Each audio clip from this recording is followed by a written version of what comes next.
And hopefully we're live. Did I turn my microphone on? Yes, I did. I think I did. Can you hear me? Can you see me? It is Mike from Mike's Unboxing here. It is Saturday the 1st of November. Oh my god, that is terrifying. It's in November already.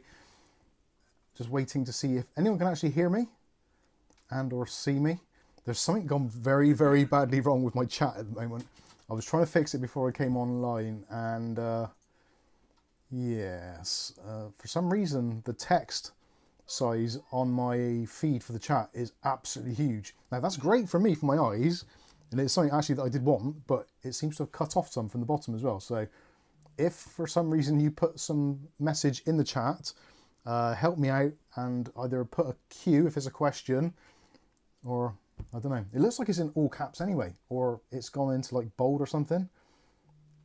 It looks huge. It looks like it's on like a 720p monitor. Absolutely mad. Anyway, good evening. Looks like you can all hear me and see me. Excellent stuff. Weather isn't particularly great here in the UK at the moment. It is persisting down here. Pretty windy. Other than that, usual stuff. Pretty low temperatures, hence why jacket is on at the moment, but that may come off because I just put the heating on. And the PC's all now being on and pumping out a bit of heat. It is getting a bit warmer in here. 22.8 degrees, which is actually quite nice, quite mild. Humidity of 74%. That's not great. We don't like humidity. Makes my hair go crazy. Charles Ballard says, "You're fine. I found out why my audio problem was last week. The YouTube volume slider was way down." Yeah, David Underhill, he sent some pictures to me of the hailstones they've been having there in Clifton in Queensland, is it? I forget. But yeah, they've got some serious hailstones. Looks like just snow. It's ridiculous. So yes, hopefully everything is all good. Thank you, Dave Aiken, for the super chat. Much appreciated. Kath just got up, so I figured... is that working? That is working, but it's not working. Oh, it is working on there. A little bit of a delay. Excellent stuff. Thank you, Dave, for your £2. It says disco, disco, disco. Disco. I missed off a disco. Thank you very much, Dave. Much appreciated. Nearly a year now. What is? Since we saw Ugly Bob. It is. Yeah, that's pretty scary. Disco. Matthew Day, dinner just up, AM5 almost up, last part installed. Congratulations for getting as far as you have. The picture might look a little bit different tonight. I had to switch lenses, potentially for the case that we're going to be taking a look at later on in the stream, because it's a big boy. It's a very, very big case, and there's only a certain amount of places I can put the camera. So, a hair. I had to get a different camera a while back with a wider lens. Long story, but it worked out cheaper to buy the camera with the lens than it did to just get the lens on its own. So yeah, we've got a what is a 14mm lens on a full frame camera, which is basically super wide. At the moment, I think it's currently set to about 18 or 19mm, which is about what we normally have for the other camera. But this thing can go super wide, but it does mean there's a little bit of a fisheye thing going on. So if you put things into the top corner of the shot, you can see my hand, my fingers get absolutely huge. There's quite a weird barrel distortion on there, so there's a bowel distortion going on there. So yeah, we will try to not get things into the corner of the shot if we can help it. But we will see. I should either make the desk bigger or put the camera further away, but we're a bit compressed in this room, so unfortunately we cannot. So good evening everyone, thank you for joining us. Many things to be discussing tonight before we get into the main part of the show, which is going to be taking a look at the Thermaltake View 600 TG, which is an absolutely huge EATX case, which I am almost considering putting there for the stream PC. I'm not sure. But it's white. It's white. It's a white case, so it will basically be an upgrade for that, a bit more space, but I'm not too sure if it's too big. But potentially I've got to do a build in it anyway to see what it's like, so I might do it and have it as a temporary solution for the stream PC. I'm still looking to get a motherboard for the View 390 that we looked at last week. That is still kind of, I think, going to likely be the stream PC, but I need to find a motherboard that will suit it, and trying to find a black motherboard on the B850 chipset, which isn't stupidly priced, isn't an easy task, let me tell you. I've been trying all week and I just cannot find anything which makes sense. The closest I've got to making sense at the moment is either the MSI Mag B650 Tomahawk or the 670 Tomahawk, or possibly the 850 Tomahawk, or even the 870 Tomahawk. But there's so many times that I've said to you lot out there that you don't really need these higher end chipsets unless you do lots of things which may involve bifurcation. So if you've got like a ton of drives or you've got capture cards, etc., realistically you probably don't need it. So I don't really want to buy a motherboard which I would normally tell you lot out there not to buy, and then buy one myself, because that seems a little bit weird. But it might come to that because choices are limited. So I want a black motherboard, or at least a predominantly black motherboard. At least with, yeah, the heat sinks are a problem these days. Lots of manufacturers seem to be going in with these silver or kind of aluminium finished heat sinks on a black motherboard. It's really annoying, but I might end up going down that route anyway. We'll see how things pan out. First world problems. Sky Focus as I have and still own all those boards, Mike. Any questions I can help. Right, I have a excellent. I might, yeah, I might question you about some of that.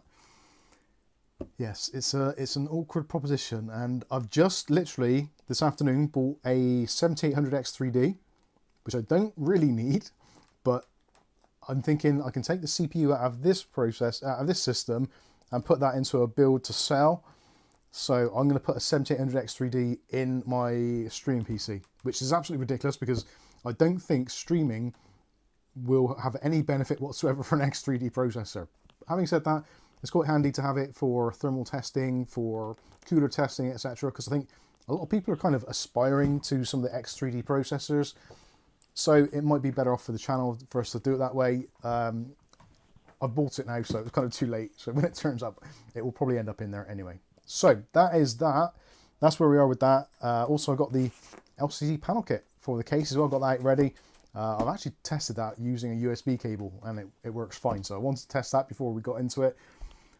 Other things going on this week. There are the usual YouTube drama points going on, which we will touch on very briefly. But first of all, we will address the fantastic Mick Woods and his super chat. Thank you very much, Mick. Mick's donated £10 to the channel. It says, hi, Mike, Kath, and all. I didn't realise Mick Woods was quite as much as a tech boffin geek as he is. Some of you may or may not know this, but Mick's actually got a very, very good website and a lot of knowledge about electronics. I would suggest, if you are interested, to follow him on his various social media platforms. And yeah, take a look. Especially if you're into possibly off-grid electricity. Might be worth a look. Sorry, Mick, if I've just outed you. I do apologise if I have.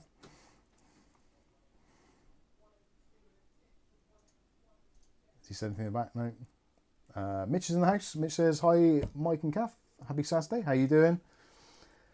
Yes, so this week, obviously, some of you probably may not have noticed this, but some of you may, that there has been some drama going on in the YouTube sphere involving, well, myself personally, also Bright09, who has been a kind of long-time friend stroke kind of associate of the channel, also Rick at Cyber CPU, and a couple of others as well, where we have had videos which have been struck down from the YouTube system due to being dangerous content.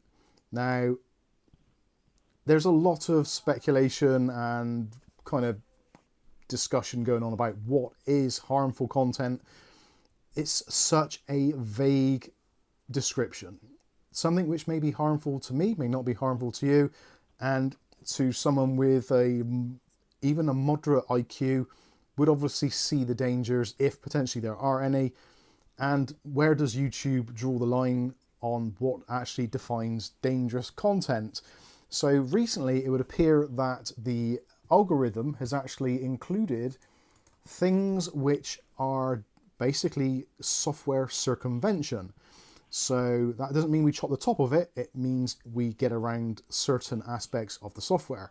Now, to most people, normally software circumvention, if you think of that phrase or that topic, you would likely be thinking of things such as jailbreaking a device, maybe creating one of those Fire TV sticks, those types of circumventions, or possibly things such as like game cracks, illegal software, dodgy downloads, all that kind of thing. All of which I think most general normal people would understand that, yes, obviously that kind of software circumvention or obtaining software without actually paying for it is generally a bad thing and potentially dangerous, but yeah, it's not harmful to the individual. But you could argue that, yes, it isn't the sort of thing that a platform would appreciate on its platform for its other members, because it gives a kind of idea that they either support or condone software piracy or evading paying for software, those types of things. Which, yeah, like I said, pretty much most normal, sane people would understand that, and yeah, that's fine. But they have seemed to have included, either via AI or via some sort of algorithmic integration, which, if you think about it, AI actually is the initials for algorithmic integration. So, yeah, I just thought of that. Anyway, I'm quite pleased with myself. Moving on. So, yes, the algorithmic integration of certain possible themes or key words, phrases, etc., potentially, I say potentially, it's pretty much guaranteed that circumventing certain instances of the means of obtaining Windows 11 and using it without a Microsoft account, or actually using the software on devices which may not be supported by Microsoft's arbitrary systems such as TPM 2.0, Secure Boot, and basically the type of processor you're running. So like a lot of PCs at the moment, they come to a certain point now where Windows 10 support has essentially ceased, although there are methods that you can circumvent that legally to obtain further support, such as the ESU and basically paying for additional support. So that is kind of where we're at. There have been numerous videos released by people in the tech sphere using certain methods to obtain access to Windows 11 by using things such as Rufus and other registry hacks or registry commands, which, when I say registry hacks, I'm probably saying that or explaining that wrong. A registry hack, in terms of the Windows setup for installing a local account or for bypassing the instances of TPM, secure boot checks, etc., they're not necessarily a hack, because generally the registry key actually does reside inside of the Windows software anyway. All you're doing is basically telling the software to turn on a certain flag. It's not like you're telling the software to do something which it wouldn't normally be able to do for itself, at least with a little bit of assistance, maybe some coding knowledge. If you're someone who knows your way around a registry, most of the things are pretty easy to find, and if you kind of understand the basics of how a registry works, it's quite easy to toggle a lot of features on or off. Now, whether or not that would be deemed as being harmful, i.e. is going to inflict death or harm to an individual, as in physical harm, I would say the odds against that are extremely high. Extremely high. Now, you could argue that potentially by making modifications to Windows 11 or Windows 10 for that matter, or any software in general, if you make a modification somewhere, which then later on down the line, the software relies on that bit of data from the registry, or it kind of loops back into that area, then potentially you could gain some instability, or some programs may not function, or Windows might just provide you a blue screen of death. Now, yes, the blue screen of death isn't necessarily a joyful experience. I wouldn't necessarily call it harmful or even life-threatening. Yes, we've all lost our shit sometimes when the blue screen of death or just the PC has not cooperated. It can become somewhat frustrating, but I think it would be a very, very rare occurrence that someone would experience that kind of frustration in the first place, and even rarer that on having that frustration, they would then go and take it out on themselves with a blunt object. This, I think, is extremely unlikely. So I feel personally that YouTube have somewhat overstepped the mark. I'm very interested to hear what your thoughts are. And going back to the whole issue, we actually had a video scheduled and lined up to go onto the YouTube platform, basically installing how it did to... go out to Patreons. It did go to Patreons very briefly, and then we chickened out. Very quickly, Nick Barnes has sent us a £15 super chat. Thank you very much, Nick. And is there a message there? Yes, there is. The message received is, for making Saturday nights entertaining, even though your efforts are not always rewarded fully by the YouTube AI algorithm. Thanks always, Nick, Joe, and Molly. Bless you. Thank you very much. That's very kind of you. And your words of encouragement are excellent. I'm going to take my jacket off. Thank Molly and Cat. Meow, meow, meow, meow. Moving on. No, I've fully embarrassed myself. Oh, hang on. Let's figure my microphone out. Getting super high. Where did I get to? Right, yeah, so we have a video which is basically titled Install Windows 11 25H2 on any PC and without a Microsoft account. That is the heading of the video. So not using a Microsoft account, arguably that isn't really groundbreaking, because if you're using Windows XP Professional, you can just say that you're connecting to a domain. Whether or not you are, that's your business. Nothing to do with Microsoft or YouTube for that matter. The other side of it, actually getting the software to install on a PC which isn't TPM or doesn't meet Microsoft's arbitrary specifications for installing Windows 11. Whether that's harmful or not, I would say potentially yes. Obviously, it could be harmful if you're not using the security system which is implemented into the operating system. You are potentially leaving yourself open for some form of security issue with your system later on down the line. There's a lot of people out there that have been using systems without TPM and without secure boot for many, many, many years. And I know this for a fact because a lot of people come onto our video showing how to enable secure boot or how to enable TPM. And we get it a lot of times in the chat on the Discord, of which, go on. David Underhill says, weirdo, I got one of Mike's window keys. Sorry, MS said. Can't activate, but I have old key and that is okay. Do you want it?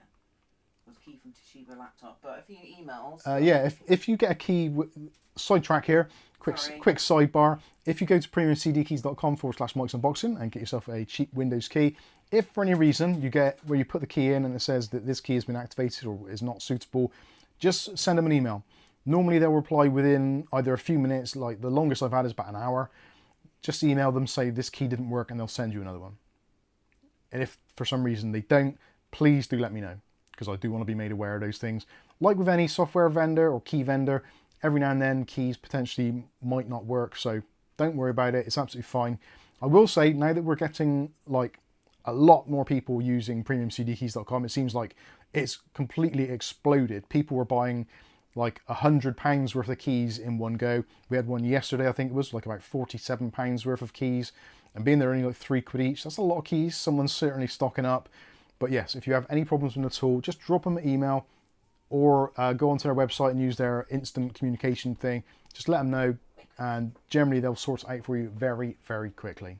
I've had two over the last 12 months. Well, yeah. Oh. That I'm thinking of, yeah. Sorry. Over the last 8 years or 7 years that we've been using them, I've probably had about 3 maximum, I think, maybe 3. And yeah, literally just sent them an email and they send you a new code straight away. They apologize for it and send you a new code. So yeah, don't abuse that, because their goodwill is a nice thing. So don't just buy a key and then just send them an email saying it doesn't work so you can get another key. That's not on. But yeah, anyway, hopefully that helps. Sorry, I've got itchy nose. I've got cat hair going up my nose, I think. Yeah, where was I? No idea where I was now. Sorry. Yeah, we got this video ready to go. So it shows you how to use Rufus to not use TPM, etc. Yeah, that's what I'm say. I'm trying to think, it was on our Discord who always ends up dealing with the TPMs. They're one of the VIP, one of the experts,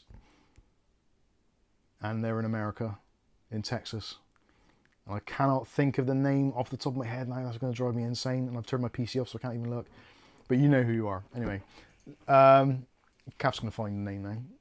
Lead farmer? Lead farmer, that's the one I was, oh, thank you. Yeah, lead farmer is the one who ends up generally dealing with TPM faults, where people, because essentially if you're playing some of the modern games, you have to have secure boot or TPM enabled, so people who haven't had it enabled forever basically have to turn it on, and actually turning on TPM and secure boot actually hurts or damages more PCs than I've ever come across before. Especially like PCs that won't boot after it's been done. That, yes, that could be classed as harmful. Right, Kath, can you shout at George? I did ask you to do it before the stream started. I know. Sorry, George is shouting out there like a knobhead, so he's going to have to shut up. George! We're streaming. Right, he's been shouted at. I've got to do that voice, he takes no notice. Anyway, so we have that video. I was going to release it today, and I was going to do a short video today just saying to everybody, look, these videos in the very recent times have been struck, but both Brytech and also Cyber CPU have both had their channel strikes removed, and they've had their videos reinstated. So that leads me to think that either because of there has been a little bit of a kind of a public thing going on, and Rick, especially Cyber CPU, he has actually been on the PC World magazine, done an interview on there, so it's actually been in somewhat of the mainstream, at least in the tech press anyway. So people are knowing about it. I'm thinking that's possibly why they've rescinded, because of the backlash. I honestly don't know. Rick, I've spoken to him or briefly messaged him. He doesn't know why it's been rescinded. He just knows that it has been. Brytech had the same happen today. We have a previous video which was taken down, which is still taken down. So I don't know whether it's your channel has to have a certain reach or a certain media impact. I honestly don't know. But I wanted to do a stream, or at least let you all know that I am going to release the video. Would have been today, but it'll probably end up being sometime next week. So for those of you that are regulars and you come into the live streams, if for some reason there isn't a live stream next week, the reason is because we have released a video which other people have done, and we've been struck for it unfairly. So I just wanted to make you all aware of that. Now, I'm not being salty about it, because I just know that it's just, that's the way YouTube works. Like, there are people like Mr. Beast and other videos where people literally bury themselves alive for money, and that somehow isn't harmful content. Like, what's to stop somebody watching that and then going out into their back garden to try and emulate it? Or, I want to be the next Mr. Beast, so I'm going to do that. That is harmful, I would say, and potentially dangerous or harmful, and could cause death if done incorrectly. A lot of these things like the trick shot stuff, or where people are dropping stuff off of really high buildings to smash stuff. Ice challenge thing, because Angel got burned on her hand from it, didn't she? There's all kinds of weird shit which ends up, the cinnamon challenge, all that kind of stuff is dangerous, and for some reason YouTube's algorithm, or their algorithmic thing, has deemed it that as nerds we deserve to be punished for telling people how to circumvent problems with Microsoft. So kind of that is Dave Aiken says, how where we're at. big do you need to be before you have your own YouTube rep? 10,000, wasn't it? Yeah, to have a YouTube rep, it used to be 10,000 subs. They then changed it, so I think it's 1 million now. But they did tell us potentially more that we would be getting one. Yeah, because Brian over at Brytech actually did have a YouTube rep when he was on about 100,000, 200,000 subs. He's now on the best part of 900,000, and they've withdrawn the service from him a while back. So he hasn't had a YouTube partner or anything like that for 5 years or so, 4 years. It's been a long time. So actually getting hold of anybody in YouTube, either YouTube UK, YouTube Ireland, or Google Ireland it would be, or just anyone of that is possibly, potentially even a human, is extremely hard to do. As some of you have probably seen, if you've seen some of the kind of the feedback videos, whenever you talk to YouTube, like it is with most services these days, you go through that bullshit AI, and it's just like those kind of copy and paste answers. You ask a question, we cannot give you specifics, please refer to this guide. It's like, well, the guide is bollocks and doesn't make any sense at all and doesn't actually fit this specific issue. So who do I speak to? I actually had a conversation with them saying, like, are you an actual human being? And they're like, I feel rather offended that you've asked me that. So it's like, well, you're talking to me like AI, you really seem like AI, and you're answering questions like AI. You're not a rally, so what the hell is going on? Little inside joke there for those of you on the Discord. A rally is a human being, but he does talk like AI. It's very good, actually. Very cool. He doesn't really talk like one. He just types. He types like one. He types like an AI, which AI does as well. Anyway, so Stalker says, can you stream on another service? potentially, yes, we can stream on another service, but the problem with streaming on another service, now we have actually recently reopened our channel up on Odyssey. But we've always had it. So we've kind of had it, but we didn't really upload much, but now they've integrated a new tool so that all the videos which we do will automatically propagate onto Odyssey. So that doesn't necessarily help with live streaming, because if we can't live stream on YouTube, we can't live stream technically on Odyssey, but we might be able to. They upload the live streams either. I think it's just the normal videos. Anyway, we're on Odyssey. There's a link which I hopefully have put in, which has not worked. Why don't they work? Are any of these working? No, none of them working. What have I done? Have I broken? I've broken something. Hang on a second. Why are my links not working? That's Rumble. Hold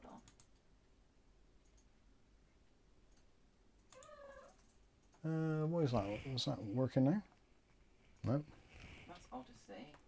None of my things are working.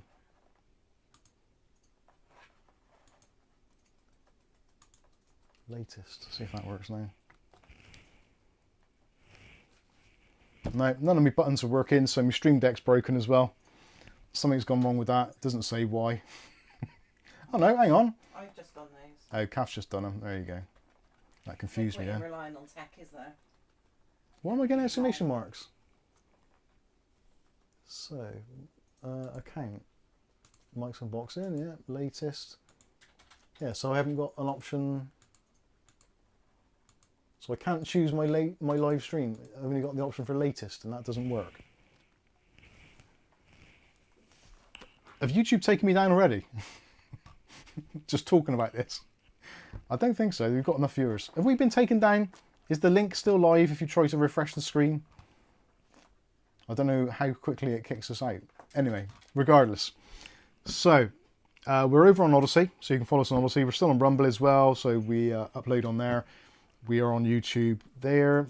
I know a lot of people don't like Odyssey, and there's a lot of people don't like Rumble, but to be honest with you, we're in a situation where we're screwed anyway. So, like, there's people that don't like the politics of Rumble. There's people that don't like the politics of YouTube. There's people that don't like the politics of YouTube. Like, if you don't like something on the platform, just scroll past it.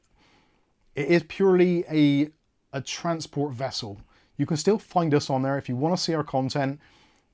Just hold your nose a little bit as you go through the door, and yeah. It's only the same as what YouTube used to be like. Yeah, that's true. Yeah, Fair. it's like it's a strange place. Anyway, there we go. Oh, cheers, Flame. Thanks for that. Lester says I don't like the politics of any kind. That is the thing. Like, YouTube obviously is a highly political platform, massively political platform, and you just have to go along with it.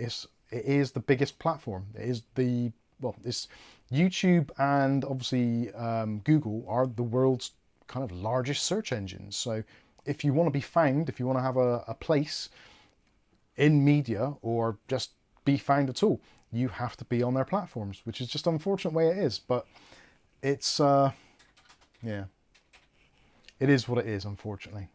So yeah, kind of that's where we're at with that. So the long story short is, if for some reason you don't see us on, or we release the video and then suddenly it's removed, then obviously we've been struck by the same thing, which others have managed to get around. Again, I don't know how. They don't seem to know how either. It's just the videos have been put back on the platform.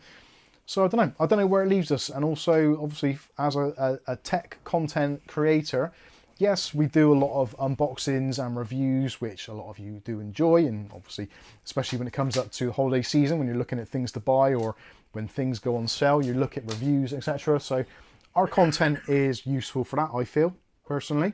Or even if you just give you some ideas of what to purchase.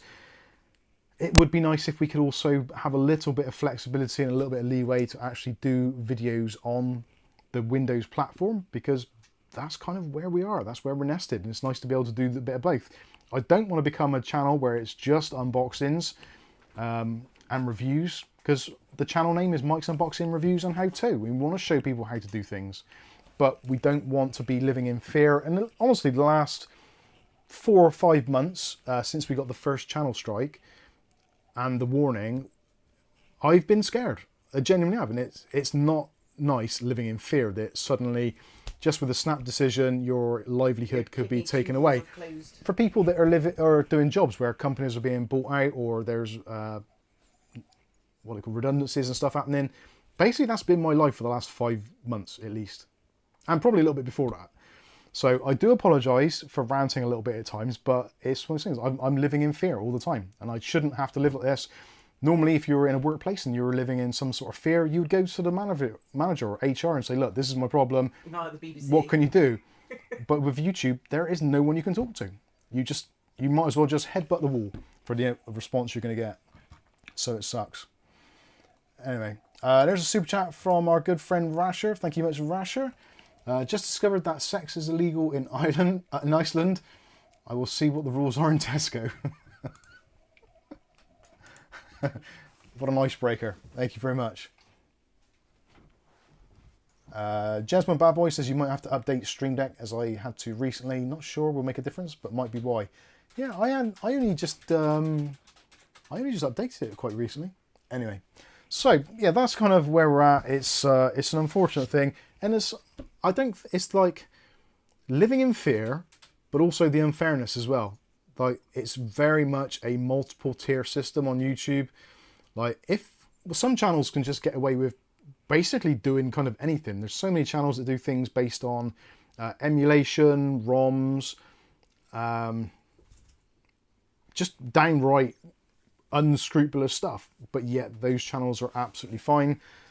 And yeah, it just seems that every now and then YouTube has a little bit of a wobble and starts basically trying to destroy what essentially is its kind of core thing. YouTube become massive because whenever you want to do something, what do? You turn to YouTube, and that has actually then become its own entertainment platform in itself.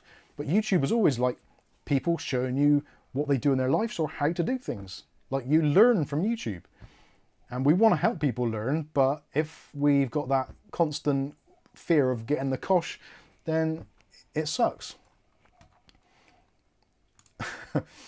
Riley, thank you very much for your £20 super chat there. It says, no need to be scared of us, AI. We don't want to take all your jobs. Sadly, our algorithms do not yet include empathy. See? It's a shame. And I've said it for a long time, and I think a lot of people are on board with it. The AI is an absolute joke. It sucks. It's using so much water, so much electricity to fire up all these computers. There are manufacturing plants all around the globe basically just churning out loads of CO2 to try and make all of these products for us to be able to make funny pictures of cats wearing pajamas and stuff like that, or to have some operator on a website speak to you as if you're from another planet and basically be no help whatsoever. If anyone's actually used Google Gemini recently, like, some things it does really well, but still, like images, if I try and get it to create a thumbnail, I've tried it a couple of times just to see if it can work. And I actually did it to try and make a thumbnail for the series, no, the 390, the View 390 we had on last week's show. And yeah, it basically had some bizarre PC case thing that it just thought was a PC case. And it had fans in like places where the power supply should be, and it's just an absolute mess. So obviously AI isn't perfect by a long way, but there are so many companies which are trusting it and integrating it into its key functional systems, such as the algorithm, such as customer support. It's like you're. Like Viali says, I don't use any AI on anything. Nor do I, but you do. You do, yeah. You think you're not using AI and you're avoiding AI, but you can't. It's just everywhere. If you go into a supermarket and you're paying on one of those keypads, like the tap and pay, there's an AI element to that because there's a screen above it recording you. And that AI is powering it to see if you are the person that should have that card based on your photo ID. It's mental. Even getting you on that though, aren't they? Anyway, yeah. Old Bob, can you answer? It's just nuts. Old Bob says, do you use an UPS? If so, what one, and is it any good? Yes, there's two. If you go onto our channel and look at UPS reviews, excuse me, there's two that we've done. One was I want to say Cyber Power, but it's not. It's something Power. I'm not sure. No, it's not Circum Power. No, can't think. It's basically kind of it's a really good make UPS, which has been rebranded by like Amazon or someone, and it was an absolute bargain at the time. That one's absolutely great. And also there's a smaller one which we use, which actually Skystalker sent into us ages ago.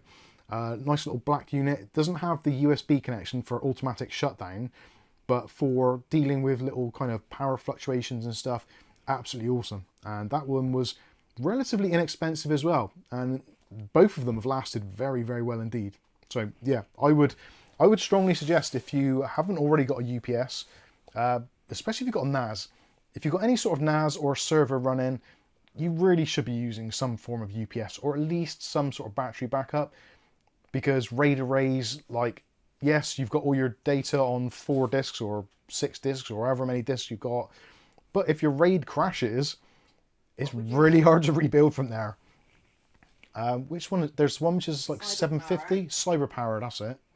Which one would you recommend most? I like the Cyber Power one because it gave me more flexibility for the NAS, because the USB I plug in. So if it gets to a certain point where the battery's getting low on the UPS, if the power's out for a sustained time, it will safely shut down my NAS, saving my data, which obviously that's why you have a NAS generally, to make sure your data's safe. So yeah, that's a really good one. But if you just want it for your kind of your PC, just to iron out any kind of weird wiring. The other one was by, I'm trying to think, I've got the box down here somewhere. Amazon Basics, U550. No, yeah, the Cyber Power one I think was the one that Skystalker sent. That was like the 550 or the 650 watt, and the other one was Amazon Basics. But yeah, Amazon Basics ones are made by UPC, I think, or APC. They're really good units, just rebranded. So I get my drink a minute. Throat's giving up. That's from an indigestible morsel. Yeah. Due to YouTube. No, it's due to me talking, me on a dry throat. Right, so where do we get to? There we go. Sky says I use a lot of Cyber Power UPSs. They're very good. The higher end ones have USB telemetry connections. Yeah, USB telemetry connection, if you're using a server or if you're just using your PC, it's handy to have, because then it can send an automated shutdown response to your PC, which can save the data. If you're using it on a NAS, 100% make sure it's got a shutdown mechanism built into it. A lot of them have got like a shutdown server. I think it's called an RPC server. So you can actually give it like an IP address to ping, and it'll tell that device to shut down. I think that's how it works. I'm not entirely sure, I'll be honest with you. Right. David Underdale says, Mike, too many people don't realise that the intended use of a UPS to allow a safe shutdown, not enable users to continue to use the systems. Yeah, I think it's a little bit of both. It is a little bit of both. People assume that a UPS will help you through any kind of power outages. Depending on where you live in the world, I think your view on a UPS would be different. Like here in the UK, our power system is like ultra reliable. It's very The voltage, they're dropping some of it, yeah. It's very rare that we get a power outage. I think we've had maybe 2 in like the 20 years we've been here. We've had, oh yeah. I think it's 2, isn't it? It's 2. Once when the whole area went out. Yeah. Once I don't know. There was a local substation that went out. That was the latest one. But even still, the power was back on in what, 3 hours? 2 hours? Not even that, half an hour. It wasn't a very long time at all. Yeah. It was, I'm thinking of the time before where we had the candles out, when Angel and George were younger. Yeah, that one was... That was a longer one, yeah. That was a couple of Anyway, hours. regardless, you don't care about that. The facts don't matter. Essentially, yeah, if you're in some countries will have a power outage and it'll last like a long time. Some countries have got an unreliable power source or system, so you get fluctuations in the power, which can cause your PC to blue screen or to shut down. You know, every now and then the lights go dim and that sort of thing. So if you're living in a house where that happens to you frequently, then it's really worth getting a UPS just to kind of even out the power system. UPSs are generally designed to allow you to be able to safely shut down your PC from the moment a power outage occurs. That's what they're really intended for. But again, depending on your power in your region, what now? Nick Barnes, how does the NAS know to shut itself down? Right, the NAS, in a NAS, there's a section in the power or in the utilities section for UPS. You can normally search it in most of them, just type UPS. And if a USB enabled NAS is connected to the system, or one which supports, I think it's RPC, I'm not too sure, there's a specific command where, yeah, if there's a problem, the UPS will send a trigger, or the system will send a trigger to the NAS, whatever, and it'll basically shut it down gracefully, rather than just like yanking the plug out or the power going off. It will go through the shutdown routine. On the Synology ones, definitely there's a section in there. You can set it so that it shuts down within like however many percentage is left in the UPS. But yeah, it's basically it's a cable. So a USB cable, like a printer cable effectively, goes from the NAS into the UPS or vice versa, depending which way you're looking at it. And yeah, it'll just send a signal. And when that signal gets sent, it goes, time to shut down quickly. And it does.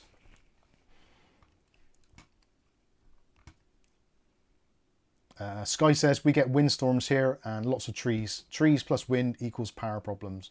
Yeah, definitely. Matthew Day says, for unstable voltage, the magic is a line interactive UPS, and you said USB. It can stabilize without going fully to battery. Yeah, that's the kind of thing you want. A lot of people as well use really cheap power extension bars, like, you know, the ones where you can put like 4 plugs into one and you plug one socket into the wall. Never buy a cheap one of those. If you buy a cheap one, you're asking for problems. Trust me, I have one over there, and when I plug stuff in, every now and then the screen goes blank because it's just rubbish. I do need to change it. Anyway, you get the idea. So, where do we get to? Next topic. Which one? Next topic. This is something which actually doesn't particularly sort of bother me, but it kind of does in a kind of almost a retrospective way, but also in my kind of other life as being someone who flips PCs. Oh no, that's an RTX. What card's that? Why does that say RTX? Oh, that's 3060. I thought that was an AMD card. I was just saying, because there's been a lot of stuff going on in the news in the last couple of days about AMD and their driver support or lack thereof. So if you are on the RX 5000 or RX 6000 series GPUs, or you're using an APU, which is based on those technologies, then this weekend has been a little bit of a nose, put it that way. AMD have not put the drivers completely out to pasture. So normally what happens is when a graphics card gets to, normally in some of the region between kind of 6 to 10 years old, depending on how popular it is, it comes to a point with every manufacturer that they will basically stop supporting it. Potentially there can be multiple steps in the support. So it can be the fact that they won't release driver updates, which means, yep, you're on your last driver, so carry on using it, but it may not be optimized and you may find that some things just fail to work altogether. Another way is they do limited support, or they put it onto kind of like a maintenance life cycle. So generally what that means for a lot of the graphics cards and other devices on the market is a maintenance cycle would normally mean that if there's any substantial bugs found, generally security ones, they will be patched at some point.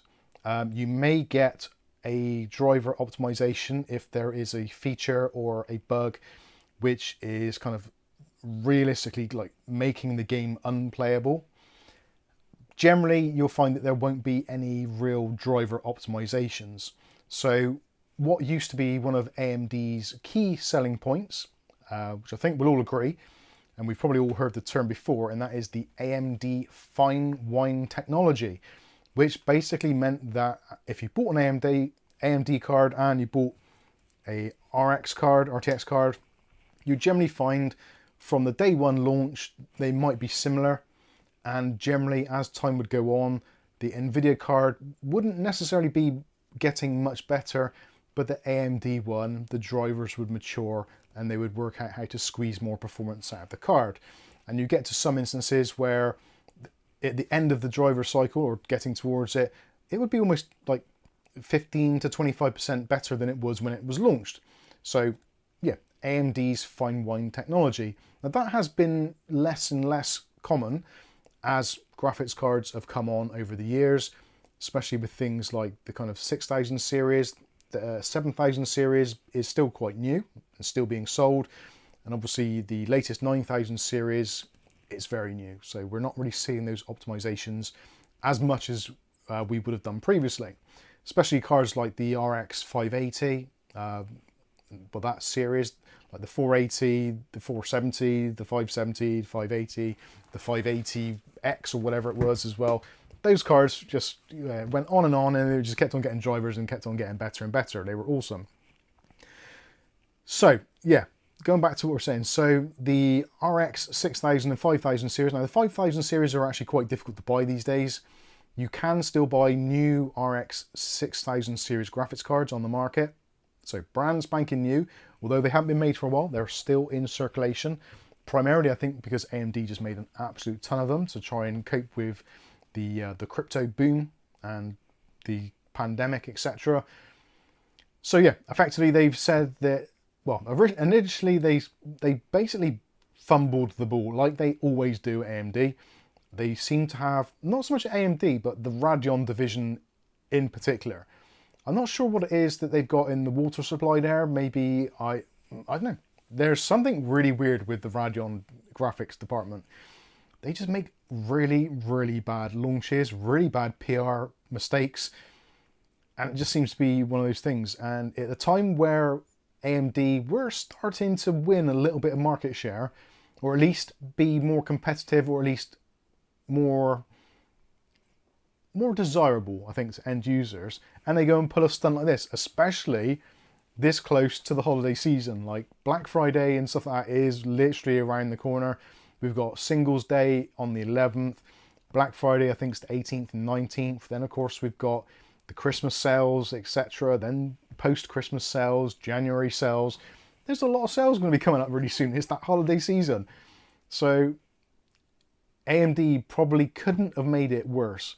Because obviously if you get to the point where a graphics card, which is still technically available for sale, brand new, retail in shops, and they're saying we're not going to optimize the drivers for it potentially for games which are coming out or that are existing, that leaves a really, really bad taste in your mouth. It really does.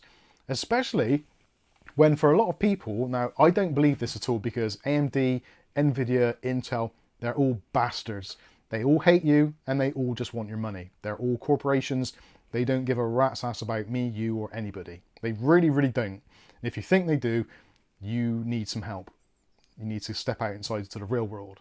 So if you're one of those fanboys from either NVIDIA, AMD, or Intel, I don't know what to tell you. Just get over yourselves. But realistically, yeah, they all hate you. And they're just trying to make money. Companies are run by shareholders and accountants, etc. Those are the ones that make the decisions. They are the ones that... Basically, the companies have a legal obligation to make money for the shareholders. They are legally obliged to do that. So if that means screwing you out of a few pounds, so be it. They don't care. They've got to do it. Whether they're forced to do it, whether they want to do it, who cares? Doesn't matter. They still do it, and they all do it. Same as if you had a job in sales. Yeah. You're selling people stuff you know they don't want or need. Exactly. So, yeah, AMD are... I think they're just... Yeah, they've really screwed the pooch again.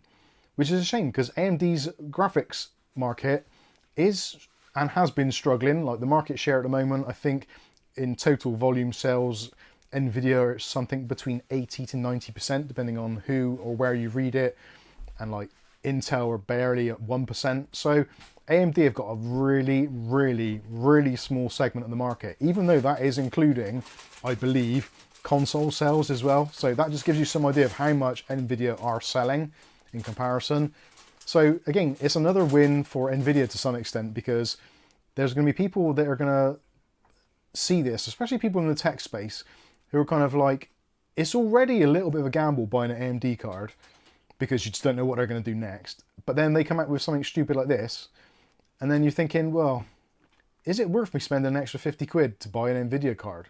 Or is it worth spending an extra 100 quid for the NVIDIA card just to get those extra years of service? It is a gamble. And also, you think longevity. If you're buying a graphics card now, which is probably going to be somewhere in the region of £300 to £1,000, maybe slightly less than that, but a sizable chunk, most of us, I think, especially myself, you are looking at essentially the resale value, because you're not going to keep the graphics card for a long time generally. You're going to keep it, then when finances able you, or there's a deal on or something, or maybe someone that you know wants a graphics card and you think, oh, actually, I can do a quick flip here, I'll sell them mine and I'll buy a new one. That's the way that a lot of us work. You kind of you semi facilitate, or what's the word I'm looking for? When you get something to pay for another thing. I can't think. Anyway, you get the money for the graphics card for a reasonable price, then you can buy your next one. You can finance your upgrade. But if you've got an AMD graphics card, especially if the person buying your card knows what AMD are like, or have seen this latest thing, that means the used value of your card is going to go down even worse. Now, AMD cards generally don't hold their value on the used market. They drop down to like silly prices quite quickly. Whereas NVIDIA ones, because they're expensive to buy, they've got a massive market share and also driver support, albeit the drivers aren't always great, but they do support them for a long time.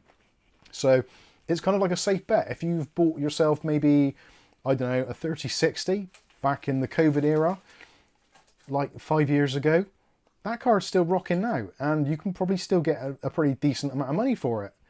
Especially things like the 3060 Ti, which is still a cracking card for the money. You can pick those up for like anywhere between like £150 and £200, which, let's be real, when they came out, this 3060 Ti, if I'm not mistaken, I'm pretty sure, was either £270 or £330, somewhere around that mark. So it hasn't lost a great deal of value in terms of the equivalent. If you bought like an RX 5700 XT, that would have been probably, I don't know, £300 to buy. Whereas now you can pick them up for like 50 to 100 quid.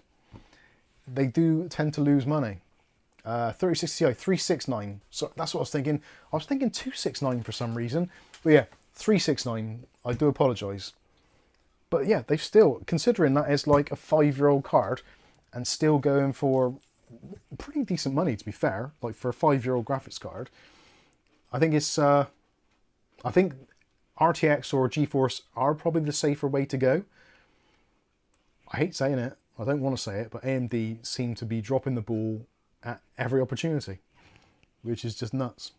Anyway, let's have a look in the chat, because I haven't read the chat for an awful long time. Rick says, I keep my cards until they die, then off to the bin. Well done. That's good, that is. There's not many people that do that. I would. Kath does. Yeah. I keep William Bode's card until it dies. Old Bob has just actually said what was going on in my head entirely.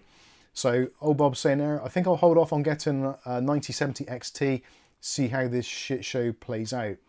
I'm in the same position. I actually would like a 9070 because people have been saying, yeah, they're a great card and they're actually not too bad for video editing. So I'm thinking, well, that could save me a little bit of money. And it'd be nice to have actually an all AMD system, which I haven't had for probably, God, I can't even think. It's probably a good 4 or 5 years since I've had an all AMD system. I think the last time was when I had my 5700 XT. That would have been a long time ago. Ever since then, I've been NVIDIA pretty much all the way. There's been the odd AMD card which has cropped up now and then, but it's very rare.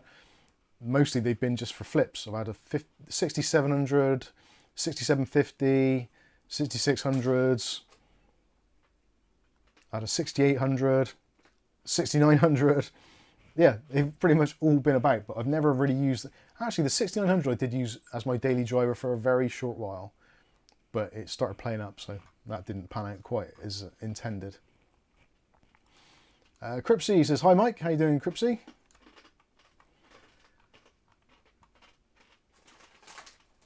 John David Sullivan says, I'm worried now about the 6800 XT and the 6750 XT. I'm still using them in older builds. I know it's not a concern, really. Like, it's gutting. It's one of those kind of sickening, stomach twisting things where you want to give AMD the benefit of the doubt. It's good that we can buy these AMD cards at a cheaper price and get, in some instances, similar performance for the approximate tiers. But it's just when they do things like this, it's like... I was thinking to myself, actually, I'm sure I've got an AMD card here somewhere. I thought this was a 6700, but clearly it's not. It's a 3060, I think. Is it a 3060? I can't even read it. I have no idea what this is. I think it's a 3060. Where does it say it? Yeah, I think it's a 3060. That tiny little stupid ass writing under there. RTX 3060 012G gaming. 12 gig. Yeah, 12. Is that 12 gig? Yeah, oh well, whatever. Yeah, it's an RTX 3060 12 gig. And again, I probably paid not extortionate money for that, but not bad money. And it's a 12 gig card, so it should last. And the drivers are going to be around for a while, so that I see as an investment. But the I had the 7800 XT as well. And the 7800 XT, I installed on my computer for probably a week, if that. And I took it out, and it basically stayed in the box for an awful long time. And I think I just ended up putting in a flip PC. And it was like, I'm glad that's gone. Because I paid like, I think almost 500 quid for it when it came out. Maybe I think it's 499. And I'm sure I lost at least 100, 150 quid on that, which was absolutely gutting. And I rarely used it. It was an okay card, but yeah, it wasn't very inspiring. Anyway. Dave Aiken says, I think AMD will support for a while, especially as current consoles use RDNA 2 still. Well, yeah, there's a difference between supporting it and optimizing it. Because that is, I think, for some people, not everybody, granted, but I think a lot of people, the whole kind of AMD fine wine thing has been one of those things which is always in the back of your mind that, yeah, it's kind of this performance now, but it's going to stretch its legs a little bit. Now, obviously, it's not going to be a night and day transformation, but there's always that thing, I think personally, that, yeah, it's going to get better. And like, there's always things like Hardware Unboxed and other channels which do the comparisons, and they like, this card 5 years later, and you can see like, yeah, it's got much better. And it's kind of something which has almost been expected. Now, I guess we shouldn't get used to expectations, because obviously history does change quite frequently, and companies have different ideas. Like, if you took on something like the Intel quad cores back in the day, like year on year on year, they were just like the best, the best, the best, the best.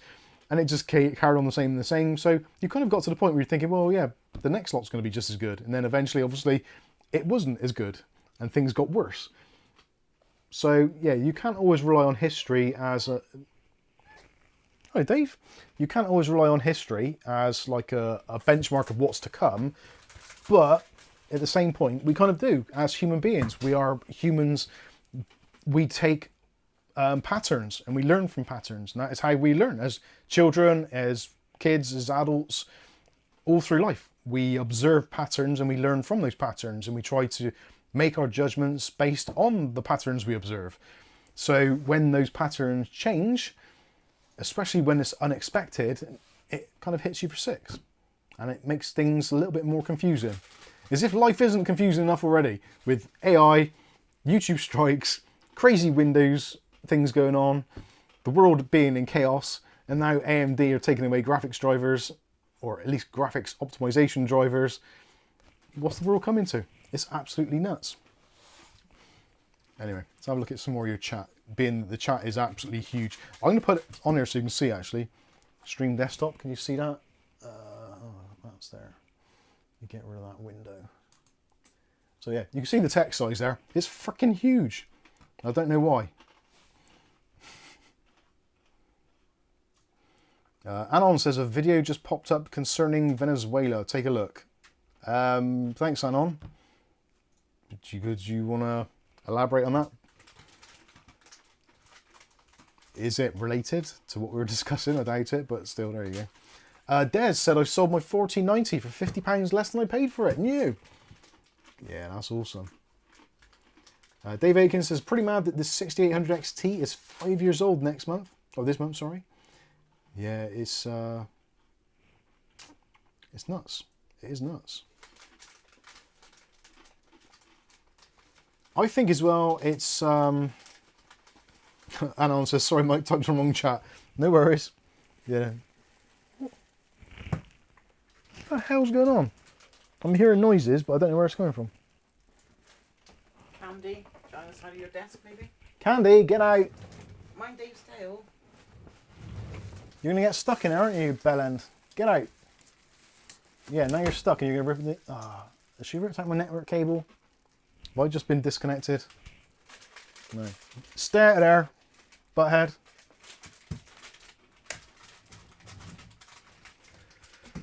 There is a gap about that big down the side of my desk, and this is where the cable comes in for the internet from the next room.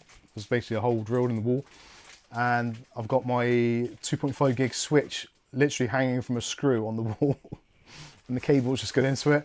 And there's I put in a piece of you know that stuff they use for sending like frozen goods in the post, that silver bubble wrap. So I've basically packed out the slit in the side there so the cats didn't go in there. But that don't stop you, does it? Come here. Ugh. Here's Candy.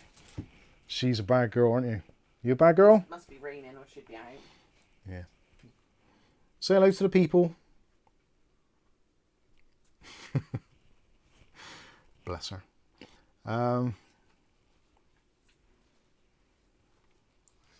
What was I reading there? Sky says 4090 prices are crazy when you can sell them close to what you purchased them for. I hope my 5090 will be the same in 2 years. Sky's got a 5090. That's pretty cool. I've always wanted a 4090 or a 5090, but I can't see it happening. Candy, what are you doing? Get down. She's up on the top of my chair. Oh, speaking of chairs, I've got another chair coming very shortly for a review coming up to the holiday season. So those of you that are considering maybe getting a new chair, Boolies have now released their new Master Rex. So they did the Boolies Master, which in fact is this chair here, which I normally use. Can you see that? Yeah, that's my Boolies chair. So that's what I normally sit in. It's a very nice chair. My only complaint with it is the fact that the cats don't attack it. Yeah, the cats don't attack it either. Candy, what are you doing?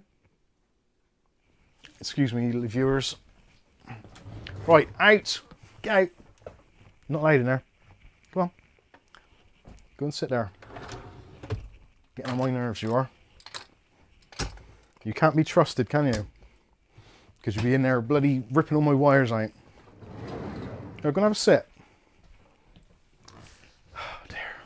It's like a bloody cat sanctuary in here. Right. So yeah, the Boolies Master is a great chair. And we actually did I don't know if we actually ever got around to doing the review on it. I did the how to build it, but I don't know if I did a review.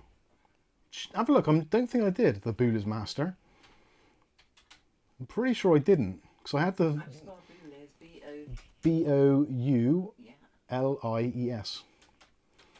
On the eyes are in the wrong way. How to build, and this will keep your boolies cold. Yes, yeah. I didn't do a review, did I? So yeah, they sent me the chair, and yeah, I did the how to build it, but I never actually did the review.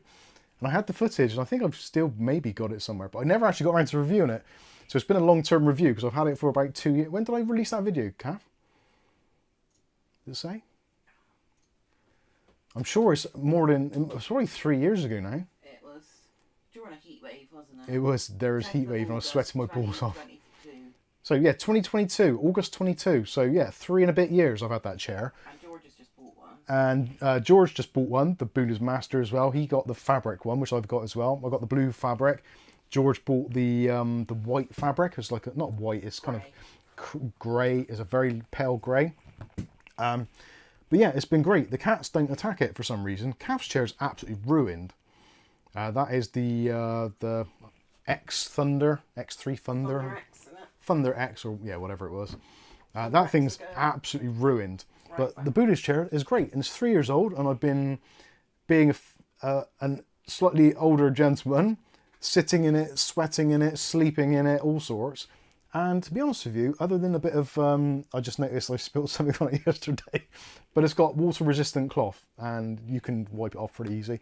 But it looks effectively still like new. Like you give it a dust or whatever, but yeah, it's been great.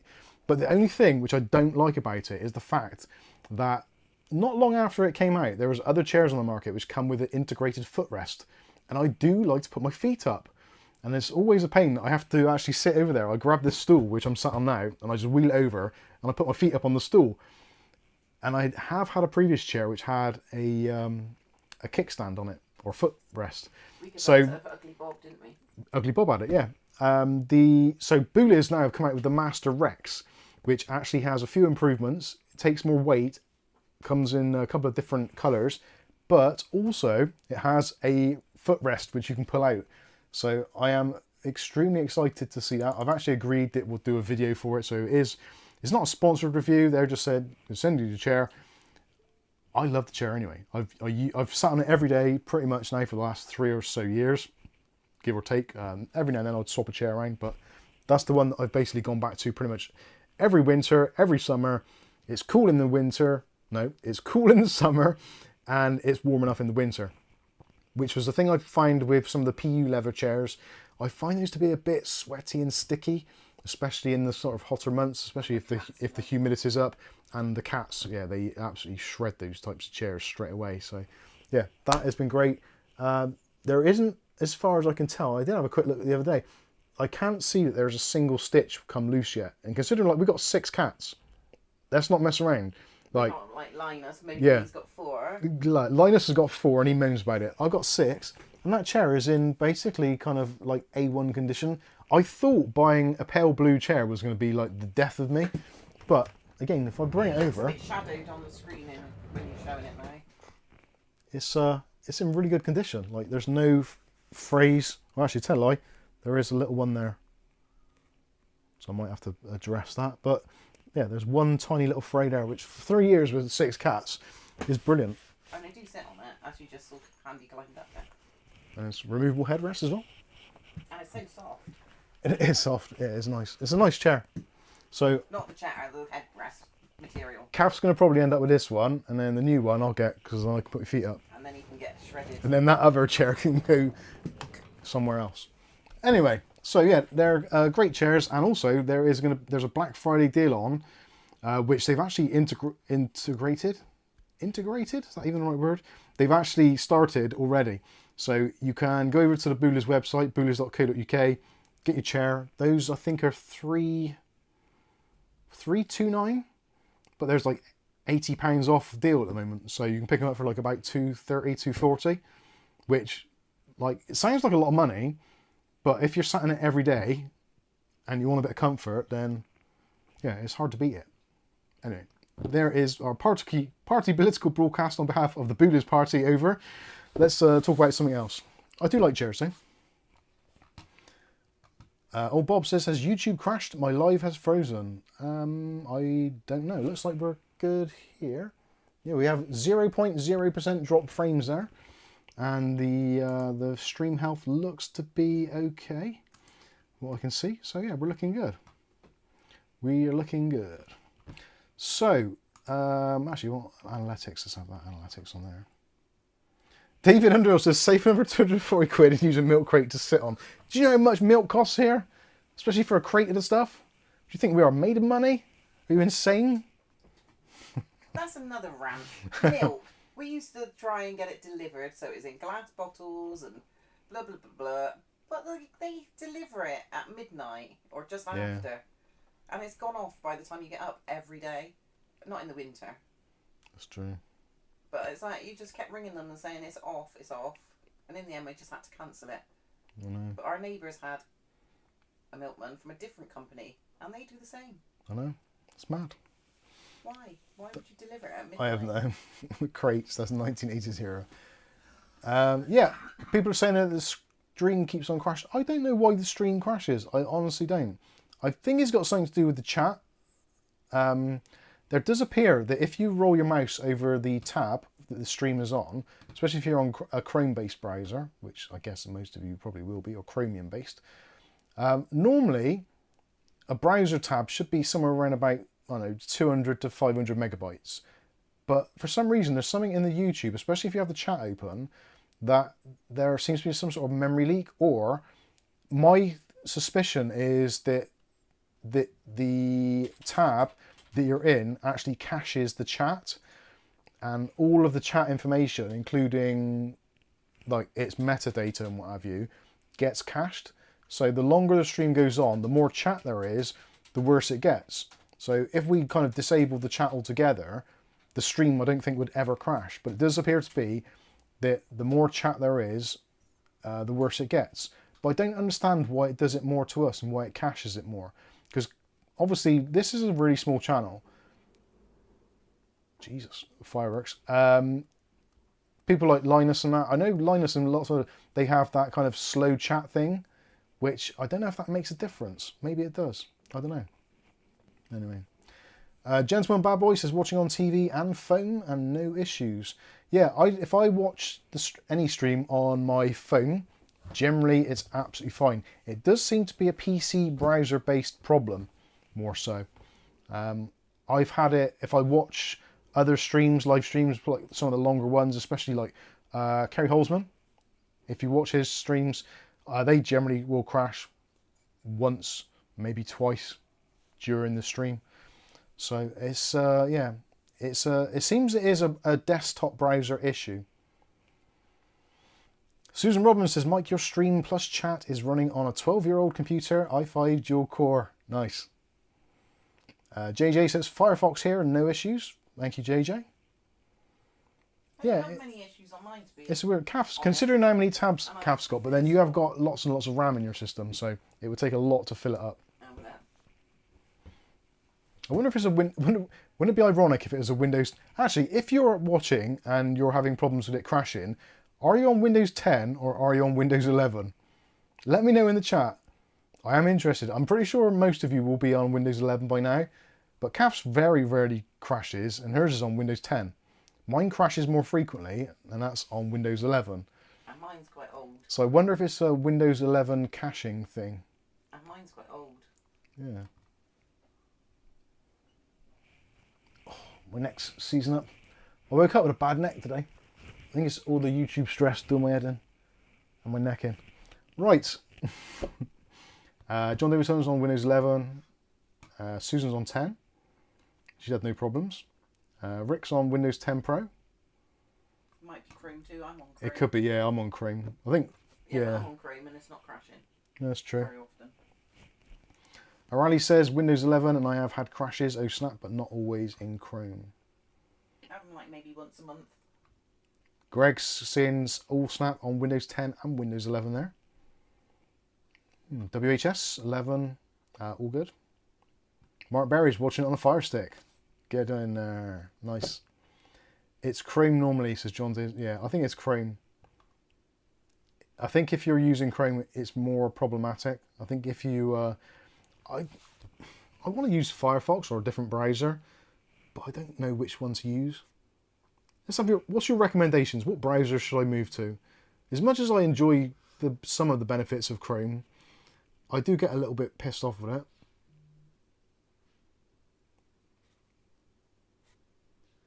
Shaky says it happens on 11. Actually, oh no, I thought it was going to happen. I can normally tell because my PC fans start ramping up when it's about to crash, and that means that the browser has got just overloaded.